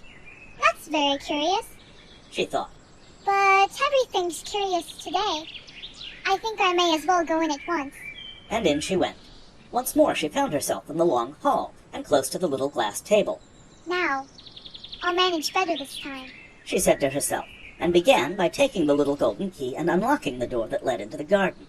Then she went to work nibbling at the mushroom, she had kept a piece of it in her pocket, till she was about a foot high. Then she walked down the little passage, and then she found herself at last in the beautiful garden, among the bright flower beds and the cool fountains. Chapter 8. The Queen's Croquet Ground. A large rose tree stood near the entrance of the garden. The roses growing on it were white, but there were 3 gardeners at it busily painting them red. Alice thought this a very curious thing, and she went nearer to watch them, and just as she came up to them, she heard one of them say, Look up now, Five. Don't go splashing paint over me like that. I couldn't help it. said 5 in a sulky tone, 7 jogged my elbow. on which 7 looked up and said, That's right, 5. Always lay the blame on others. You'd better not talk. said 5. I heard the Queen say only yesterday you deserve to be beheaded. What for? said the one who had spoken first, That's none of your business, 2. said 7, Yes, it is his business. said 5, And I'll tell him. It was for bringing the cook tulip fruit instead of onions. 7 flung down his brush and had just begun, Well, of all the unjust things. when his eye chanced to fall upon Alice as she stood watching them, and he checked himself suddenly. The others looked round also, and all of them bowed low. Would you tell me Said Alice a little timidly. why you were painting those roses? 5 and 7 said nothing, but looked at 2. 2 began in a low voice. Why, the fact is, you see, miss, this here ought to have been a red rose tree, and we put the white one in by mistake, and if the Queen was to find it out, we should all have our heads cut off, you know. So you see, miss, we're doing our best before she comes to. At this moment, 5, who had been anxiously looking across the garden, called out, The Queen! The Queen! and the 3 gardeners instantly threw themselves flat upon their faces. There was a sound of many footsteps, and Alice looked round, eager to see the Queen. First came 10 soldiers carrying clubs. These were all shaped like the 3 gardeners, oblong and flat, with their hands and feet at the corners. Next, the 10 courtiers. These were ornamented all over with diamonds, and walked 2 and 2 as the soldiers did. After these came the royal children. There were 10 of them, and the little dears came jumping merrily along hand in couples. They were all ornamented with hearts. Next came the guests, mostly kings and queens, and among them Alice recognized the white rabbit. It was talking in a hurried, nervous manner, smiling at everything that was said, and went by without noticing her.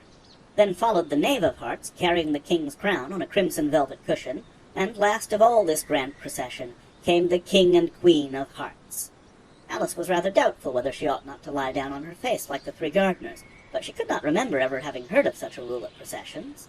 And besides, what would be the use of a procession, thought she, if people had all to lie down upon their faces, so that they couldn't see it? So she stood still where she was and waited.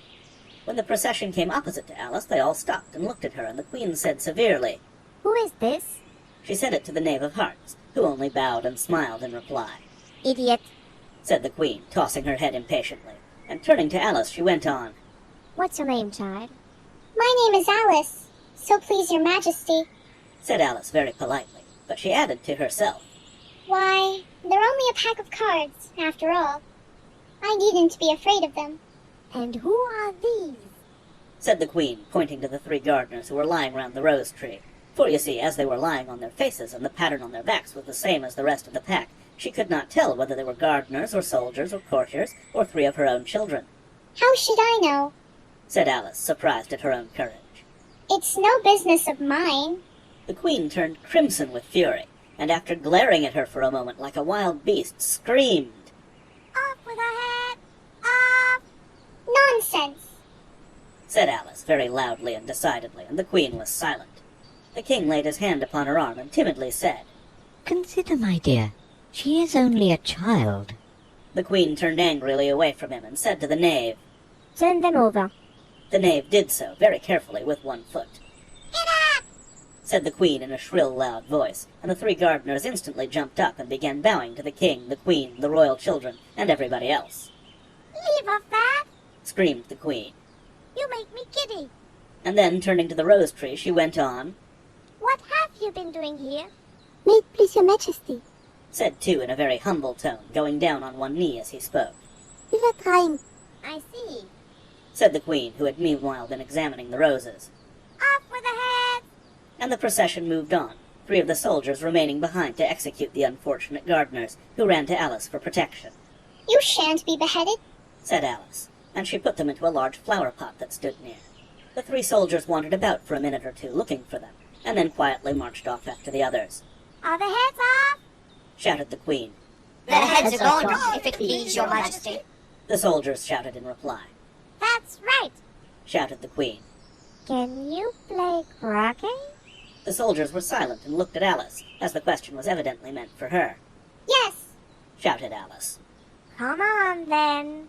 Roared the queen, and Alice joined the procession, wondering very much what would happen next.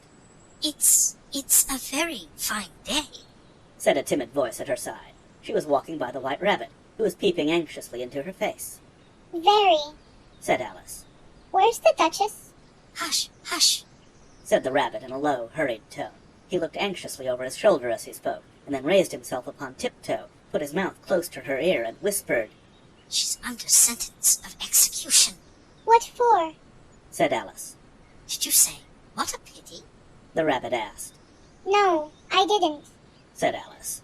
I don't think it's at all a pity. I said, what for? She boxed the queen's ears.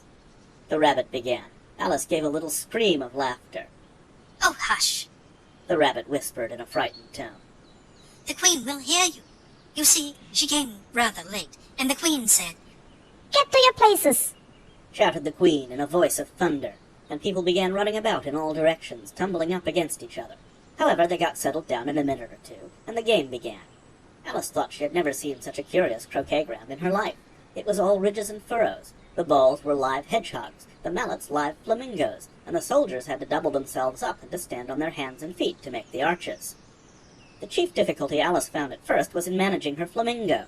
She succeeded in getting its body tucked away comfortably enough under her arm, with its legs hanging down, but generally, just as she had got its neck nicely straightened out and was going to give the hedgehog a blow with its head, it would twist itself round and look up in her face, with such a puzzled expression that she could not help bursting out laughing. And when she had got its head down and was going to begin again, it was very provoking to find that the hedgehog had unrolled itself and was in the act of crawling away. Besides all this, there was generally a ridge or furrow in the way wherever she wanted to send the hedgehog to, and as the doubled-up soldiers were always getting up and walking off to other parts of the ground, Alice soon came to the conclusion that it was a very difficult game indeed. The players all played at once without waiting for turns, quarreling all the while, and fighting for the hedgehogs, and in a very short time the queen was in a furious passion, and went stamping about and shouting, "Off with his head!" or "Off with the head!" about once in a minute. Alice began to feel very uneasy. To be sure, she had not as yet had any dispute with the queen, but she knew that it might happen any minute. And then, thought she, what would become of me? They're dreadfully fond of beheading people here. The great wonder is that there's anyone left alive. She was looking about for some way of escape, and wondering whether she could get away without being seen, when she noticed a curious appearance in the air. It puzzled her very much at first, but after watching it a minute or two, she made it out to be a grin, and she said to herself, "It's the Cheshire Cat. Now I shall have somebody to talk to." How are you getting on?" said the cat, as soon as there was mouth enough for it to speak with. Alice waited till the eyes appeared, and then nodded. "It's no use speaking to it," she thought, "till its ears have come. Or at least one of them." In another minute the whole head appeared, and then Alice put down her flamingo and began an account of the game, feeling very glad she had someone to listen to her. The cat seemed to think that there was enough of it now in sight, and no more of it appeared. "I don't think they play at all fairly." Alice began in rather a complaining tone. "And they all quarrel so dreadfully one can't hear oneself speak. And they don't seem to have any rules in particular. At least, if there are, nobody attends to them. And you've no idea how confusing it is, all the things being alive. For instance, there's the arch I've got to go through next, walking about at the other end of the ground. And I should have croqueted the queen's hedgehog just now, only it ran away when it saw mine coming." "How do you like the queen?" said the cat in a low voice. "Not at all," said Alice. "She's so extremely—" Just then she noticed that the queen was close behind her, listening, so she went on, "likely to win, that it's hardly worthwhile finishing the game." The queen smiled and passed on. Who are you talking to? said the king, going up to Alice and looking at the cat's head with great curiosity. "It's a friend of mine, a Cheshire Cat," said Alice. "Allow me to introduce it." I don't like the look of it at all, said the king. However, it may kiss my hand if it likes.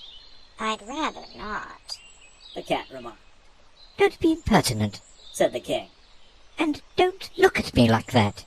He got behind Alice as he spoke. "A cat may look at a king," said Alice. "I've read that in some book, but I don't remember where."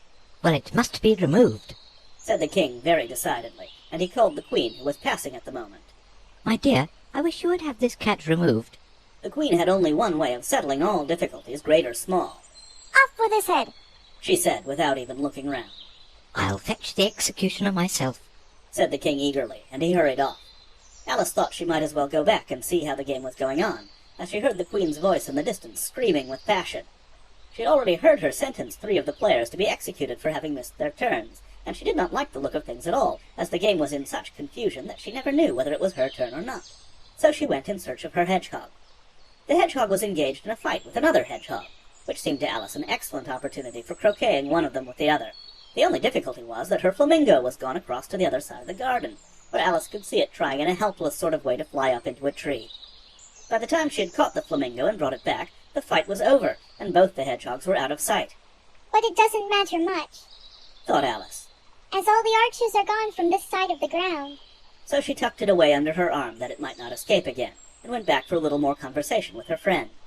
When she got back to the Cheshire Cat, she was surprised to find quite a large crowd collected round it.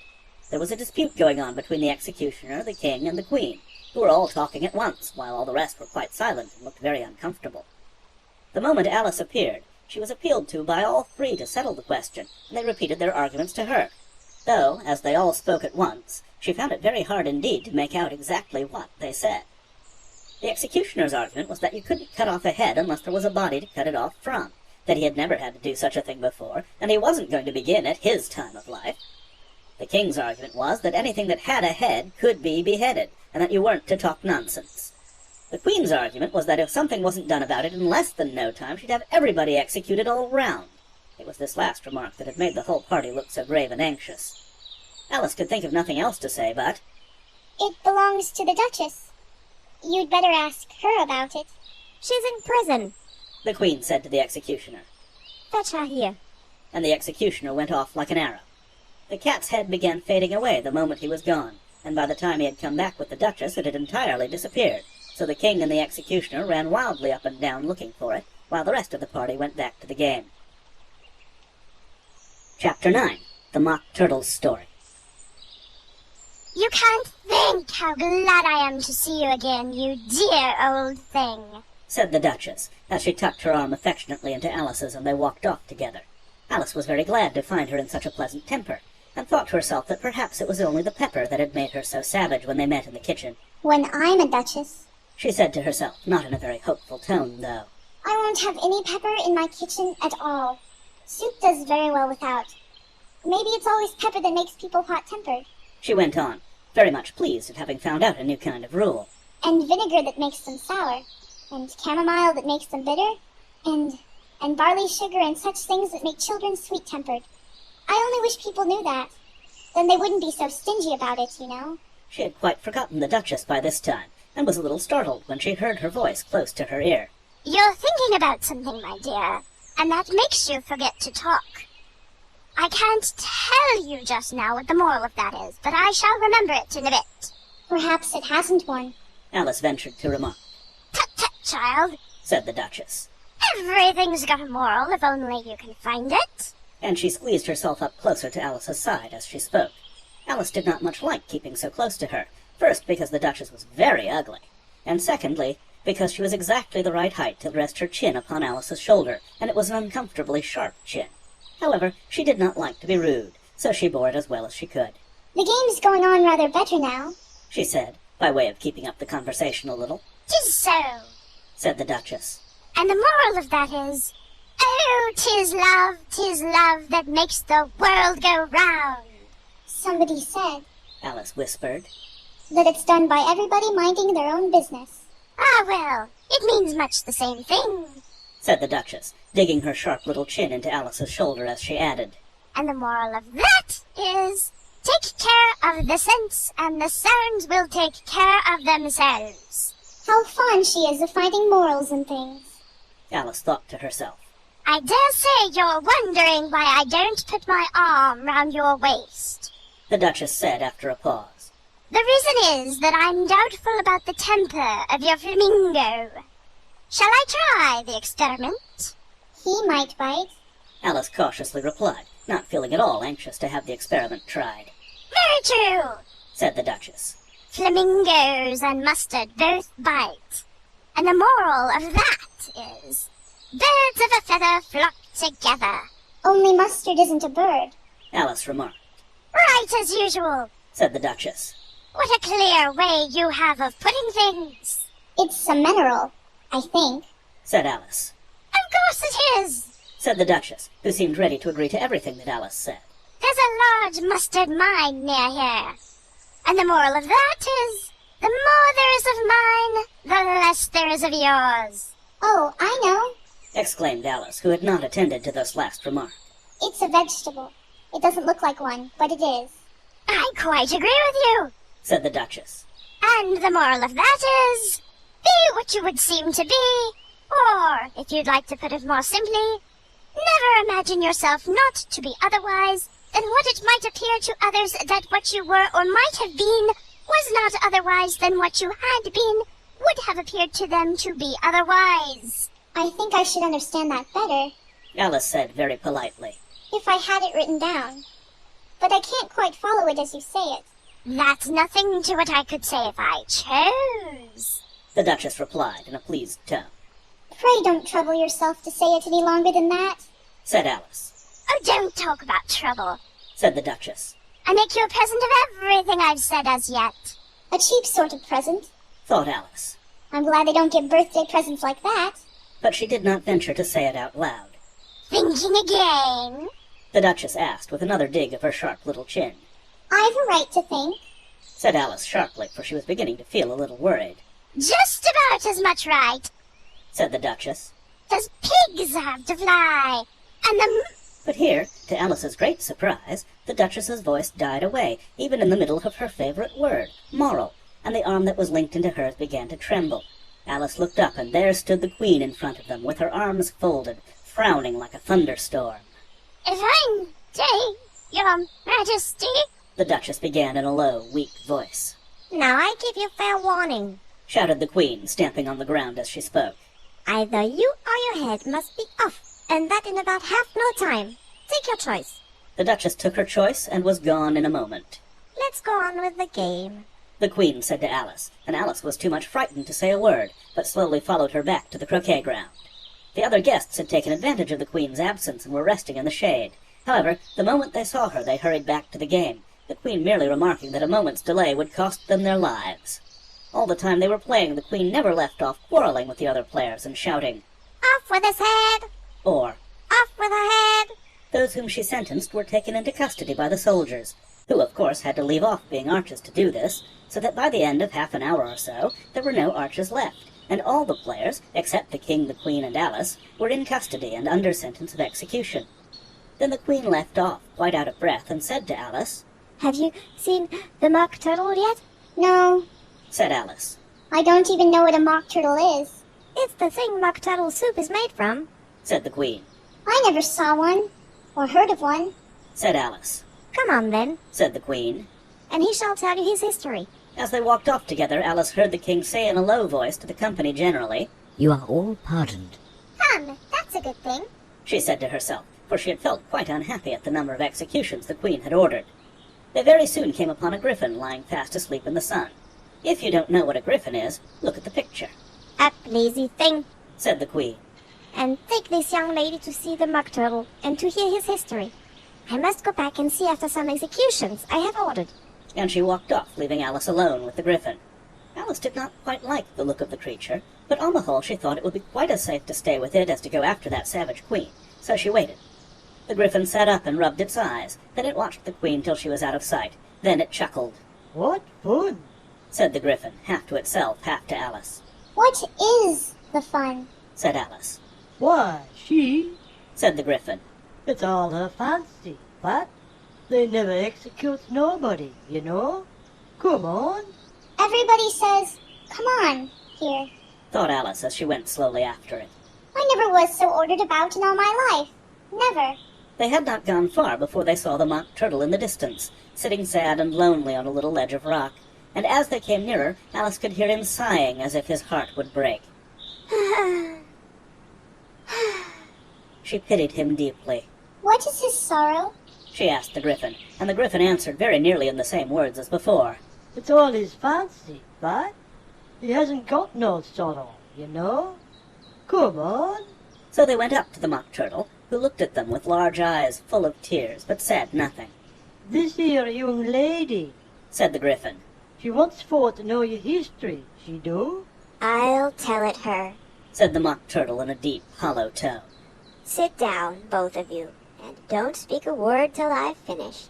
So they sat down, and nobody spoke for some minutes. Alice thought to herself, I don't see how he can even finish, if he doesn't begin. but she waited patiently. "Once Said the mock turtle at last with a deep sigh. I was a real turtle." These words were followed by a very long silence, broken only by an occasional exclamation of from the griffin, and the constant heavy sobbing of the mock turtle.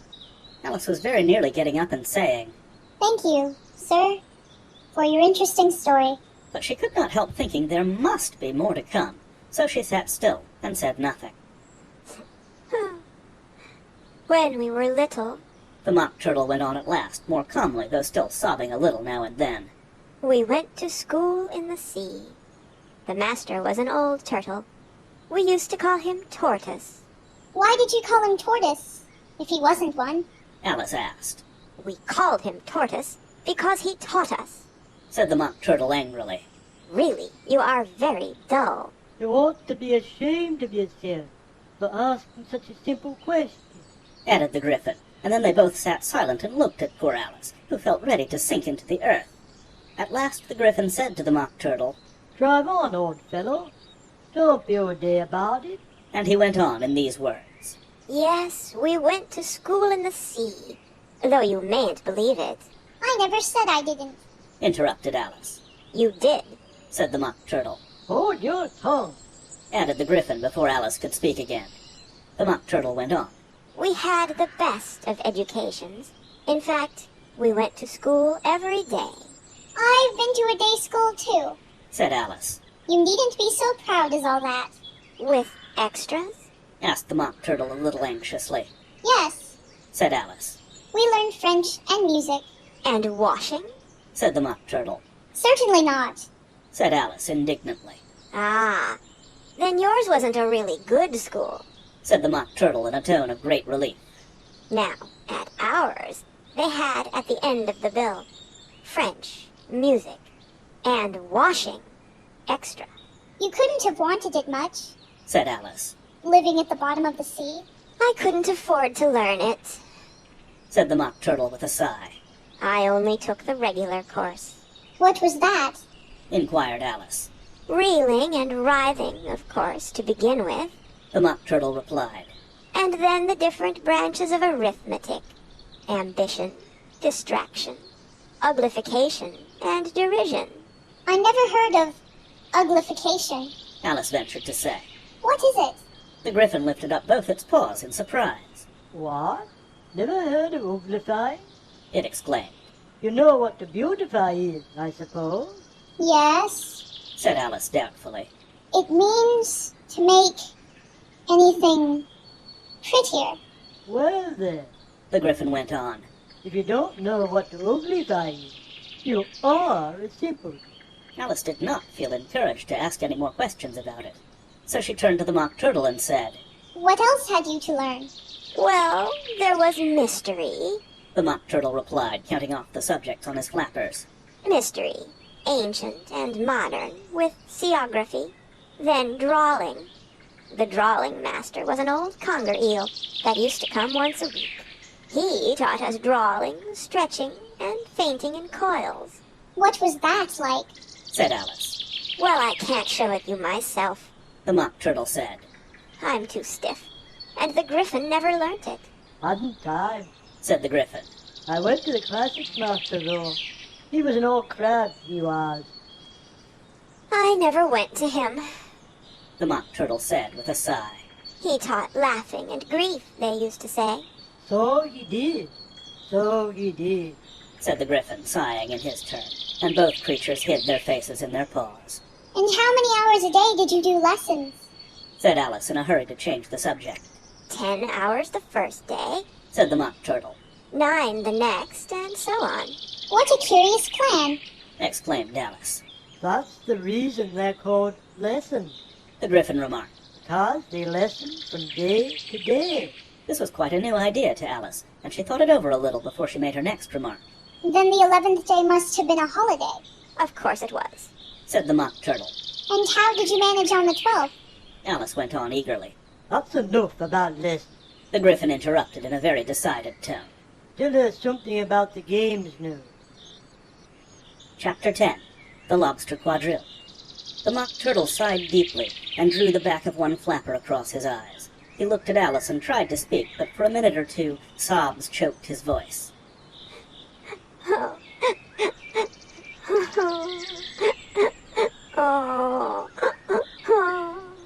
Same as if he had a bone in his throat, said the Gryphon, and it set to work shaking him and punching him in the back.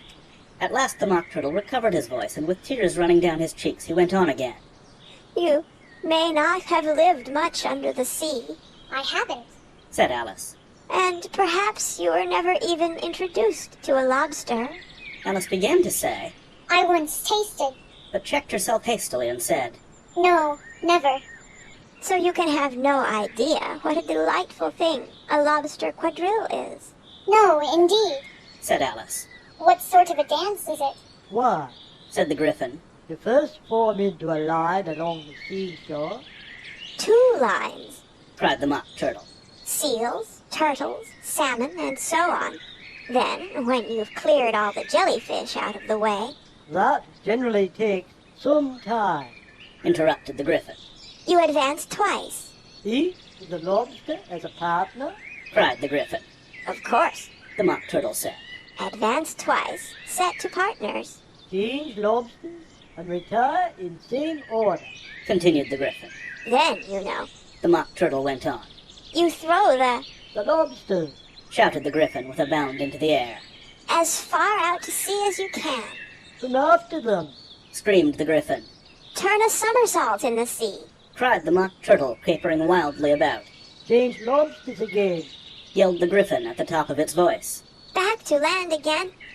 And that's all the first figure, said the Mock Turtle, suddenly dropping his voice. And the two creatures, who had been jumping about like mad things all this time, sat down again very sadly and quietly and looked at Alice.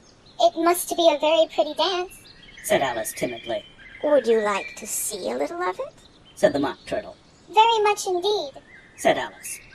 Come, let's try the first figure, said the Mock Turtle to the Gryphon. We can do without lobsters, you know. Which shall sing? Oh, you sing, said the Gryphon. I've forgotten the words. So they began solemnly dancing round and round Alice, every now and then treading on her toes when they passed too close, and waving their forepaws to mark the time, while the Mock Turtle sang this, very slowly and sadly. Will you walk a little faster? Said a whiting to a snail.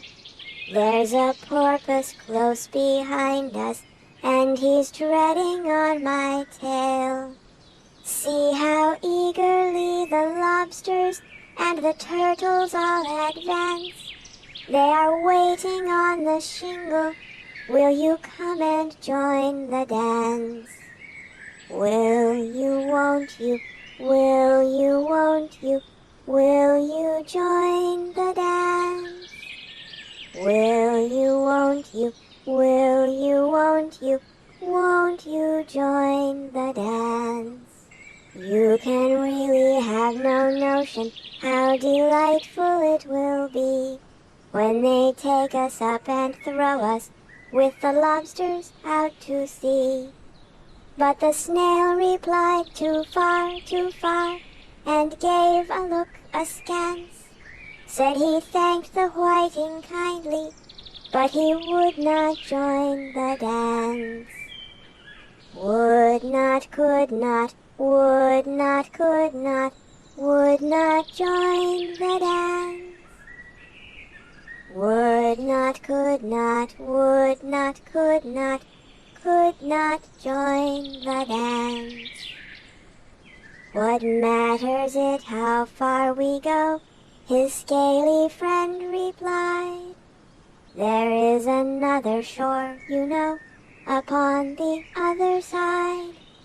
The further off from England, the nearer is to France. Then turn not pale, beloved snail, but come and join the dance. Will you, won't you, will you, won't you, will you join the dance? Will you, won't you, will you, won't you join the dance? Thank you. It's a very interesting dance to watch, said Alice, feeling very glad that it was over at last. And I do so like that curious song about the whiting. Oh, as to the whiting, said the Mock Turtle. You've seen them, of course. Yes, said Alice. I've often seen them at Din. She checked herself hastily. I don't know where Din may be, said the Mock Turtle. But if you've seen them so often, of course you know what they're like. I believe so, Alice replied thoughtfully. They have their tails in their mouths, and they're all over crumbs. You're wrong about the crumbs, said the Mock Turtle. Crumbs would all wash off in the sea. But they have their tails in their mouths, and the reason is... Here the Mock Turtle yawned and shut his eyes. Tell her about the reason and all that, he said to the Gryphon. The reason is, said the Gryphon, that they would go with the lobsters to the dam. Then they got thrown out to sea, so they had to fall a long way, and so they got their tails fast in their mouths, so they couldn't get them out again. That's all. Thank you, said Alice. It's very interesting. I never knew so much about a whiting before. I can tell you more than that, if you like, said the Gryphon. Do you know why it's called a whiting? I never thought about it. Said Alice. Why? It does the boots and the shoes, the Gryphon replied very solemnly. Alice was thoroughly puzzled. Does the boots and shoes? She repeated in a wondering tone. Why, what are your shoes done with? Said the Gryphon. I mean, what makes them so shiny? Alice looked down at them and considered a little before she gave her answer. They're done with blacking, I believe. Boots and shoes under the sea, the Gryphon went on in a deep voice, are done with a whiting. Do you know? And what are they made of? Alice asked in a tone of great curiosity. Salts and eels, of course, the Gryphon replied rather impatiently. Any shrimp could have told you that. If I'd been the whiting, said Alice, whose thoughts were still running on the song, I'd have said to the porpoise, keep back, please. We don't want you with us. They were obliged to have him with them. the Mock Turtle said. No wise fish would go anywhere without a porpoise. Wouldn't it really? Said Alice in a tone of great surprise. Of course not, said the Mock Turtle. Why, if a fish came to me and told me he was going a journey, I should say, with what purpose? Don't you mean purpose? Said Alice. I mean what I say, the Mock Turtle replied in an offended tone, and the Gryphon added, Come, let's hear some of your adventures. I could tell you my adventures, beginning from this morning. Said Alice a little timidly. But it's no use going back to yesterday, because I was a different person then. Explain all that, said the Mock Turtle. No, the adventures first, said the Gryphon in an impatient tone. Explanations take such a dreadful time. So Alice began telling them her adventures from the time when she first saw the White Rabbit. She was a little nervous about it just at first. The two creatures got so close to her, one on each side, and opened their eyes and mouths so very wide. But she gained courage as she went on. Her listeners were perfectly quiet, till she got to the part about her repeating, "You are old, Father William," to the caterpillar, and the words all coming different. And then the Mock Turtle drew a long breath and said, That's very curious. It's all about as curious as it can be, said the Gryphon. It all came different, the Mock Turtle repeated thoughtfully. I should like to hear her try and repeat something now. Tell her to begin. He looked at the Gryphon as if he thought it had some kind of authority over Alice. Stand up and repeat. 'Tis the voice of the sluggard, said the Gryphon. Have the creatures order one about, and make one repeat lessons, thought Alice. I might as well be at school at once. However, she got up and began to repeat it, but her head was so full of the lobster quadrille that she hardly knew what she was saying, and the words came very queer indeed. 'Tis the voice of the lobster, I heard him declare, You have baked me too brown, I must sugar my hair. As a duck with its eyelids, so he with his nose trims his belt and his buttons, and turns out his toes. When the sands are all dry, he is gay as a lark, and will talk in contemptuous tones of the shark. But when the tide rises and sharks are around, his voice has a timid and tremulous sound. That's different from what I used to say when I was a child, said the Gryphon. Well, I never heard it before, said the Mock Turtle. But it sounds uncommon nonsense. Alice said nothing. She had sat down with her face in her hands, wondering if anything would ever happen in a natural way again. I should like to have it explained, said the Mock Turtle. You can't explain it, said the Gryphon hastily. Go on with the next verse. But about his toes, the Mock Turtle persisted. How could he turn them out with his nose, you know? It's the first position in dancing, Alice said, but was dreadfully puzzled by the whole thing, and longed to change the subject. Go on with the next verse, the Gryphon repeated impatiently. It begins, I passed by his garden. Alice did not dare to disobey, though she felt sure it would all come wrong, and she went on in a trembling voice. I passed by his garden, and marked, with one eye, how the owl and the panther were sharing a pie. The panther took pie crust and gravy and meat, while the owl had the dish as its share of the treat. When the pie was all finished, the owl, as a boon, was kindly permitted to pocket the spoon, while the panther received knife and fork with a growl, and concluded the banquet. What is the use of repeating all that stuff? The Mock Turtle interrupted. If you don't explain it as you go on. It's by far the most confusing thing I ever heard. Yeah, I think you'd better leave off, said the Gryphon, and Alice was only too glad to do so. Shall we try another figure of the lobster quadrille? The Gryphon went on. Would you like the Mock Turtle to sing you a song? Oh, a song, please. If the Mock Turtle would be so kind. Alice replied so eagerly that the Gryphon said in a rather offended tone, No accounting for taste. Sing her Turtle Soup, will you, old fellow? The Mock Turtle sighed deeply and began in a voice sometimes choked with sobs to sing this.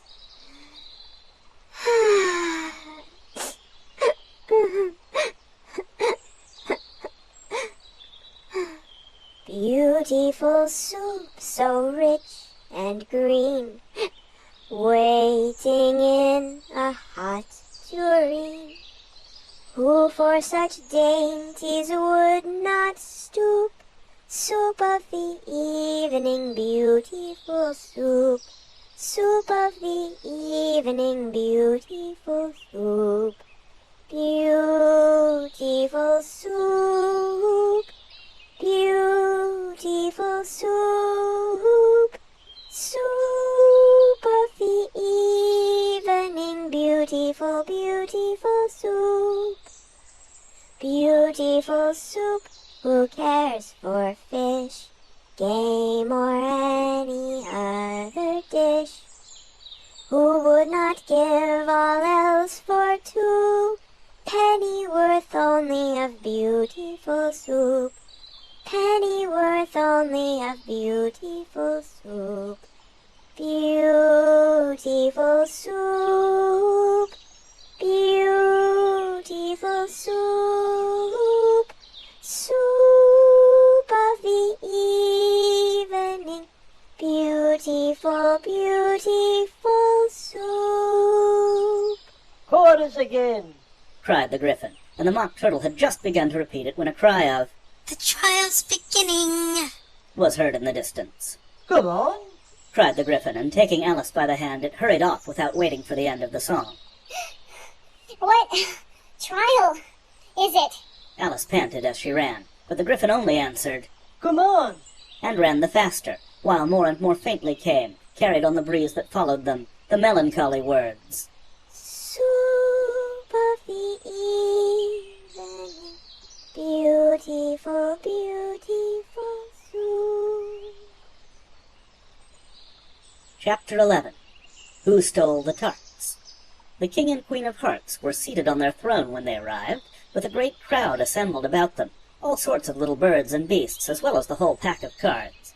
The knave was standing before them in chains, with a soldier on each side to guard him, and near the king was the white rabbit with a trumpet in one hand and a scroll of parchment in the other. In the very middle of the court was a table with a large dish of tarts upon it. They looked so good that it made Alice quite hungry to look at them. I wish they'd get the trial done, she thought. and hand round the refreshments. But there seemed to be no chance of this, so she began looking at everything about her to pass away the time. Alice had never been in a court of justice before, but she had read about them in books, and she was quite pleased to find that she knew the name of nearly everything there. That's the judge, She said to herself. because of his great wig. The judge, by the way, was the king, and as he wore his crown over the wig, look at the frontispiece if you want to see how he did it, he did not look at all comfortable, and it was certainly not becoming. And that's the jury box. Thought Alice. And those 12 creatures. She was obliged to say creatures, you see, because some of them were animals and some were birds. I suppose they are the jurors. She said this last word 2 or 3 times over to herself, being rather proud of it, for she thought, and rightly too, that very few little girls of her age knew the meaning of it at all. However, jurymen would have done just as well. The 12 jurors were all writing very busily on slates. What are they doing? Alice whispered to the Gryphon. They can't have anything to put down yet, before the trial's begun. they're putting down their name. The Gryphon whispered in reply. For fear they should forget them before the end of the trial. Stupid things. Alice began in a loud, indignant voice, but she stopped hastily, for the white rabbit cried out, Silence in the court! and the king put on his spectacles and looked anxiously round to make out who was talking. Alice could see, as well as if she were looking over their shoulders, that all the jurors were writing down stupid things on their slates, and she could even make out that one of them didn't know how to spell stupid and that he had to ask his neighbor to tell him. A nice muddle their slates will be in before the trial's over. Thought Alice. One of the jurors had a pencil that squeaked. This, of course, Alice could not stand, and she went round the court and got behind him, and very soon found an opportunity of taking it away. She did it so quickly that the poor little juror, it was Bill the lizard, could not make out at all what had become of it. So after hunting all about for it, he was obliged to write with one finger for the rest of the day, and this was of very little use, as it left no mark on the slate. "Herald, read the accusation," said the king. On this the White Rabbit blew 3 blasts on the trumpet, and then unrolled the parchment scroll and read as follows. The Queen of Hearts, she made some tarts, all on a summer day. The Knave of Hearts, he stole those tarts, and took them quite away. "Consider your verdict," the king said to the jury. Not yet, not yet, the rabbit hastily interrupted. There's a great deal to come before that. "Call the first witness," said the king, and the White Rabbit blew 3 blasts on the trumpet and called out, First witness! The first witness was the Hatter. He came in with a teacup in one hand and a piece of bread and butter in the other. I beg pardon, Your Majesty, he began, for bringing these in, but I hadn't quite finished my tea when I was sent for. "You ought to have finished," said the king. "When did you begin?" The Hatter looked at the March Hare, who had followed him into the court, arm in arm with the Dormouse. 14th of March, I think it was, he said. 15th, said the March Hare, 16th, added the Dormouse. "Write that down," the king said to the jury, and the jury eagerly wrote down all 3 dates on their slates, and then added them up and reduced the answer to shillings and pence. "Take off your hat," the king said to the Hatter. It isn't mine, said the Hatter. "Stolen," the king exclaimed, turning to the jury, who instantly made a memorandum of the fact. I keep them to sell. The Hatter added as an explanation. I've none of my own. I'm a hatter. Here the queen put on her spectacles and began staring at the Hatter, who turned pale and fidgeted. "Give your evidence," said the king. "And don't be nervous, or I'll have you executed on the spot." This did not seem to encourage the witness at all. He kept shifting from one foot to the other, looking uneasily at the queen, and in his confusion he bit a large piece out of his teacup instead of the bread and butter. Just at this moment Alice felt a very curious sensation, which puzzled her a good deal until she made out what it was. She was beginning to grow larger again, and she thought at first she would get up and leave the court. But on second thoughts she decided to remain where she was as long as there was room for her. I wish you wouldn't squeeze so, said the Dormouse, who was sitting next to her. I can hardly breathe. I can't help it, said Alice very meekly. I'm growing. You've no right to grow here, said the Dormouse. Don't talk nonsense, said Alice more boldly. You know you're growing too. Yes, but I grow at a reasonable pace, said the Dormouse. Not in that ridiculous fashion. And he got up very sulkily and crossed over to the other side of the court. All this time the queen had never left off staring at the Hatter, and just as the Dormouse crossed the court she said to one of the officers of the court, Bring me the list of the singers in the last concert. On which the wretched Hatter trembled so that he shook both his shoes off. "Give your evidence," the king repeated angrily, "or I'll have you executed, whether you're nervous or not." I'm a poor man, Your Majesty, the Hatter began in a trembling voice. And I hadn't begun my tea, not above a week or so, and what with the bread and butter getting so thin, and the twinkling of the tea... "The twinkling of the what?" said the king. It began with the tea, the Hatter replied. "Of course twinkling begins with a T," said the king sharply. "Do you take me for a dunce? Go on." I'm a poor man, the Hatter went on. And most things twinkled after that. Only the March Hare said... I didn't. The March Hare interrupted in a great hurry. You did, said the Hatter. I deny it, said the March Hare. "He denies it," said the king. "Leave out that part." Well, at any rate, the Dormouse said... The Hatter went on, looking anxiously round to see if he would deny it too. But the Dormouse denied nothing, being fast asleep. After that, continued the Hatter, I cut some more bread and butter. But what did the Dormouse say? one of the jury asked. That I can't remember, said the Hatter. "You must remember," remarked the king. "or I'll have you executed."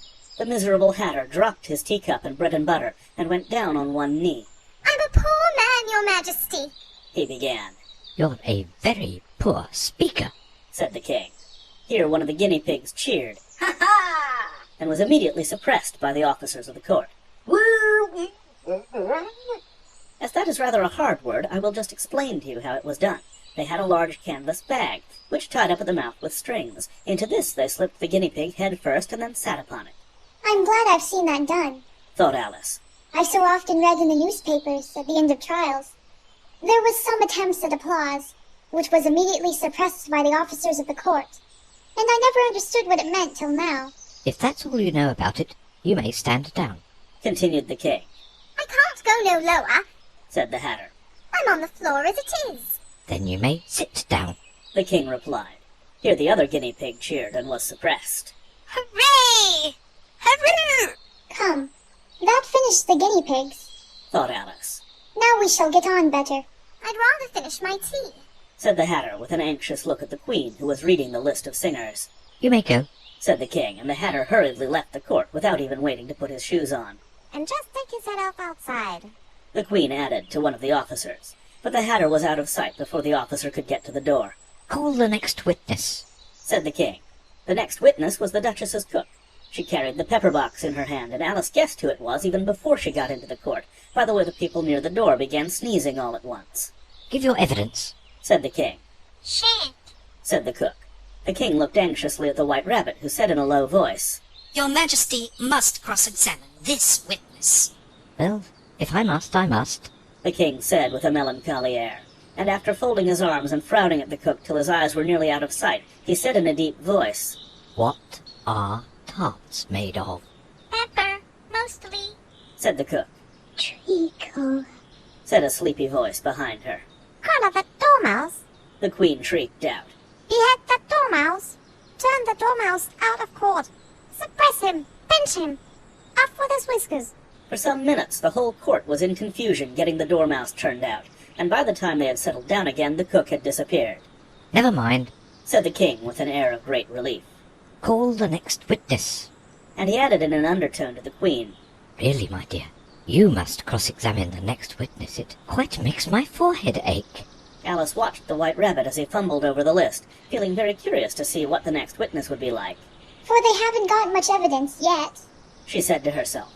Imagine her surprise when the White Rabbit read out at the top of his shrill little voice the name, Alice! Chapter 12, Alice's Evidence. Here, cried Alice, quite forgetting in the flurry of the moment how large she had grown in the last few minutes, and she jumped up in such a hurry that she tipped over the jury box with the edge of her skirt, upsetting all the jurymen onto the heads of the crowd below, and there they lay sprawling about, reminding her very much of a globe of goldfish she had accidentally upset the week before. Oh, I beg your pardon, she exclaimed in a tone of great dismay, and began picking them up again as quickly as she could, for the accident of the goldfish kept running in her head, and she had a vague sort of idea that they must be collected at once and put back into the jury box or they would die. The trial cannot proceed, said the king in a very grave voice, until all the jurymen are back in their proper places. All, he repeated with great emphasis, looking hard at Alice as he said so. Alice looked at the jury box and saw that in her haste she had put the lizard in head downwards, and the poor little thing was waving its tail about in a melancholy way, being quite unable to move.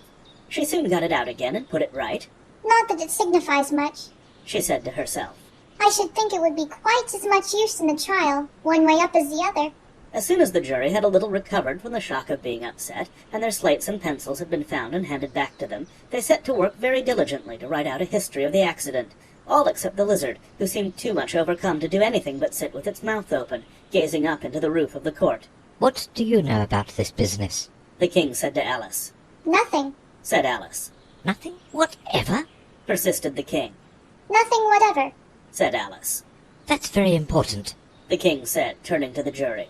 They were just beginning to write this down on their slates when the White Rabbit interrupted. Unimportant, your Majesty means, of course, he said in a very respectful tone, but frowning and making faces at him as he spoke. Unimportant, of course, I meant, the king hastily said, and went on to himself in an undertone. Important, unimportant, unimportant, important.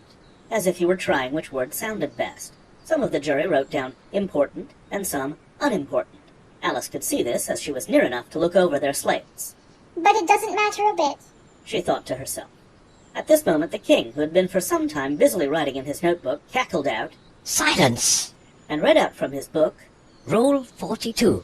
All persons more than a mile high to leave the court. Everybody looked at Alice. I'm not a mile high, said Alice. You are, said the king. Nearly 2 miles high, added the queen. Well, I shan't go, at any rate, said Alice. Besides, that's not a regular rule. You invented it just now. It's the oldest rule in the book, said the king. Then it ought to be number 1, said Alice. The king turned pale and shut his notebook hastily. Consider your verdict, he said to the jury in a low, trembling voice. There's more evidence to come yet, please, your majesty, said the White Rabbit, jumping up in a great hurry. This paper has just been picked up. What's in it? said the queen. I haven't opened it yet, said the White Rabbit. but it seems to be a letter written by the prisoner to somebody. It must have been that, said the king. unless it was written to nobody, which isn't usual, you know. Who is it directed to? said one of the jurymen. It isn't directed at all. said the White Rabbit. In fact, there's nothing written on the outside. He unfolded the paper as he spoke and added, It isn't a letter after all. It's a set of verses. Are they in the prisoner's handwriting? asked another of the jurymen. No, they're not. said the White Rabbit. And that's the queerest thing about it. The jury all looked puzzled. He must have imitated somebody else's hand. said the king. The jury all brightened up again. Please, your majesty. said the knave. I didn't write it, and they can't prove I did. There's no name signed at the end. If you didn't sign it, said the king. that only makes the matter worse. You must have meant some mischief, or else you'd have signed your name like an honest man. There was a general clapping of hands at this. It was the first really clever thing the king had said that day. That proves his guilt. said the queen. It proves nothing of the sort. said Alice. Why, you don't even know what they're about. Read them. said the king. The White Rabbit put on his spectacles. Where shall I begin, please, your majesty? he asked. Begin at the beginning The king said gravely. and go on till you come to the end. Then stop. These were the verses the White Rabbit read. They told me you had been to her, and mentioned me to him. She gave me a good character, but said I could not swim. He sent them word I had not gone. We know it to be true. If she should push the matter on, what would become of you? I gave her 1, they gave him 2. You gave us 3 or more. They all returned from him to you, though they were mine before. If I or she should chance to be involved in this affair, he trusts you to set them free, exactly as we were. My notion was that you had been, before she had this fit, an obstacle that came between him and ourselves and it. Don't let him know she liked them best, for this must ever be a secret kept from all the rest, between yourself and me. That's the most important piece of evidence we've heard yet. said the king, rubbing his hands. So, now let the jury... If any one of them can explain it. said Alice. She had grown so large in the last few minutes that she wasn't a bit afraid of interrupting him. I'll give him 6 pence. I don't believe there's an atom of meaning in it. The jury all wrote down on their slates, she doesn't believe there's an atom of meaning in it. But none of them attempted to explain the paper. If there's no meaning in it, said the king. that saves a world of trouble, you know, as we needn't try to find any. And yet I don't know. He went on, spreading out the verses on his knee and looking at them with one eye. I seem to see some meaning in them, after all. Said I could not swim. You can't swim, can you? He added, turning to the knave. The knave shook his head sadly. Do I look like it?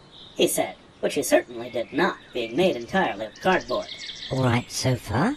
Said the king, and he went on muttering over the verses to himself. We know it to be true. That's the jury, of course. I gave her 1, they gave him 2. Why, that must be what he did with the tarts, you know. But it goes on. They all returned from him to you. Said Alice. Why, there they are. Said the king triumphantly, pointing to the tarts on the table. Nothing can be clearer than that. Then, again, before she had this fit. You never had fits, my dear, I think? He said to the queen. Never. Said the queen furiously, throwing an inkstand at the lizard as she spoke. The unfortunate little Bill had left off writing on his slate with one finger as he found it made no mark, but he now hastily began again, using the ink that was trickling down his face as long as it lasted. Then the words don't fit you, said the king, looking round the court with a smile. There was a dead silence. It's a pun, the king added in an offended tone, and everybody laughed. Let the jury consider their verdict, the king said for about the 20th time that day. No, said the queen. Sentence first, verdict afterwards. Stuff and nonsense, said Alice loudly. The idea of having the sentence first. Hold your tongue, said the Queen, turning purple. I won't, said Alice. off with her head! The Queen shouted at the top of her voice. Nobody moved. Who cares for you? Said Alice. She'd grown to her full size by this time. You're nothing but a pack of cards. At this, the whole pack rose up into the air and came flying down upon her. She gave a little scream, half of fright and half of anger, and tried to beat them off, and found herself lying on the bank, with her head in the lap of her sister, who was gently brushing away some dead leaves that had fluttered down from the trees upon her face. Wake up, Alice dear, said her sister. Why, what a long sleep you've had. Oh, I've had such a curious dream, said Alice, and she told her sister, as well as she could remember them, all these strange adventures of hers that you have just been reading about. And when she had finished, her sister kissed her and said, It was a curious dream, dear, certainly. But now run into your tea. It's getting late. So Alice got up and ran off, thinking while she ran, as well she might, what a wonderful dream it had been. But her sister sat still just as she left her, leaning her head on her hand, watching the setting sun and thinking of little Alice and all her wonderful adventures, till she too began dreaming after a fashion, and this was her dream. First she dreamed of little Alice herself, and once again the tiny hands were clasped upon her knee, and the bright eager eyes were looking up into hers. She could hear the very tones of her voice and see that queer little toss of her head to keep back the wandering hair that would always get into her eyes. And still as she listened, or seemed to listen, the whole place around her became alive, the strange creatures of her little sister's dream. The long grass rustled at her feet as the white rabbit hurried by. The frightened mouse splashed his way through the neighboring pool. She could hear the rattle of the teacups as the March Hare and his friends shared their never-ending meal, and the shrill voice of the Queen ordering off her unfortunate guests to execution. Once more the pig baby was sneezing on the Duchess's knee while plates and dishes crashed around it. Once more the shriek of the griffin, the squeaking of the lizard's slate pencil, and the choking of the suppressed guinea pigs filled the air, mixed up with the distant sobs of the miserable mock turtle. So she sat on with closed eyes and half believed herself in Wonderland, though she knew she had but to open them again and all would change to dull reality. The grass would be only rustling in the wind and the pool rippling to the waving of the reeds. The rattling teacups would change to tinkling sheep bells and the Queen's shrill cries to the voice of the shepherd boy. And the sneeze of the baby, the shriek of the griffin, and all the other queer noises would change, she knew, to the confused clamor of the busy farmyard, while the lowing of the cattle in the distance would take the place of the mock turtle's heavy sobs. Lastly, she pictured to herself how this same little sister of hers would, in the after-time, be herself a grown woman, and how she would keep, through all her riper years, the simple and loving heart of her childhood, and how she would gather about her other little children and make their eyes bright and eager with many a strange tale, perhaps even with the dream of Wonderland of long ago, and how she would feel with all their simple sorrows and find a pleasure in all their simple joys, remembering her own child life and the happy summer days. The end.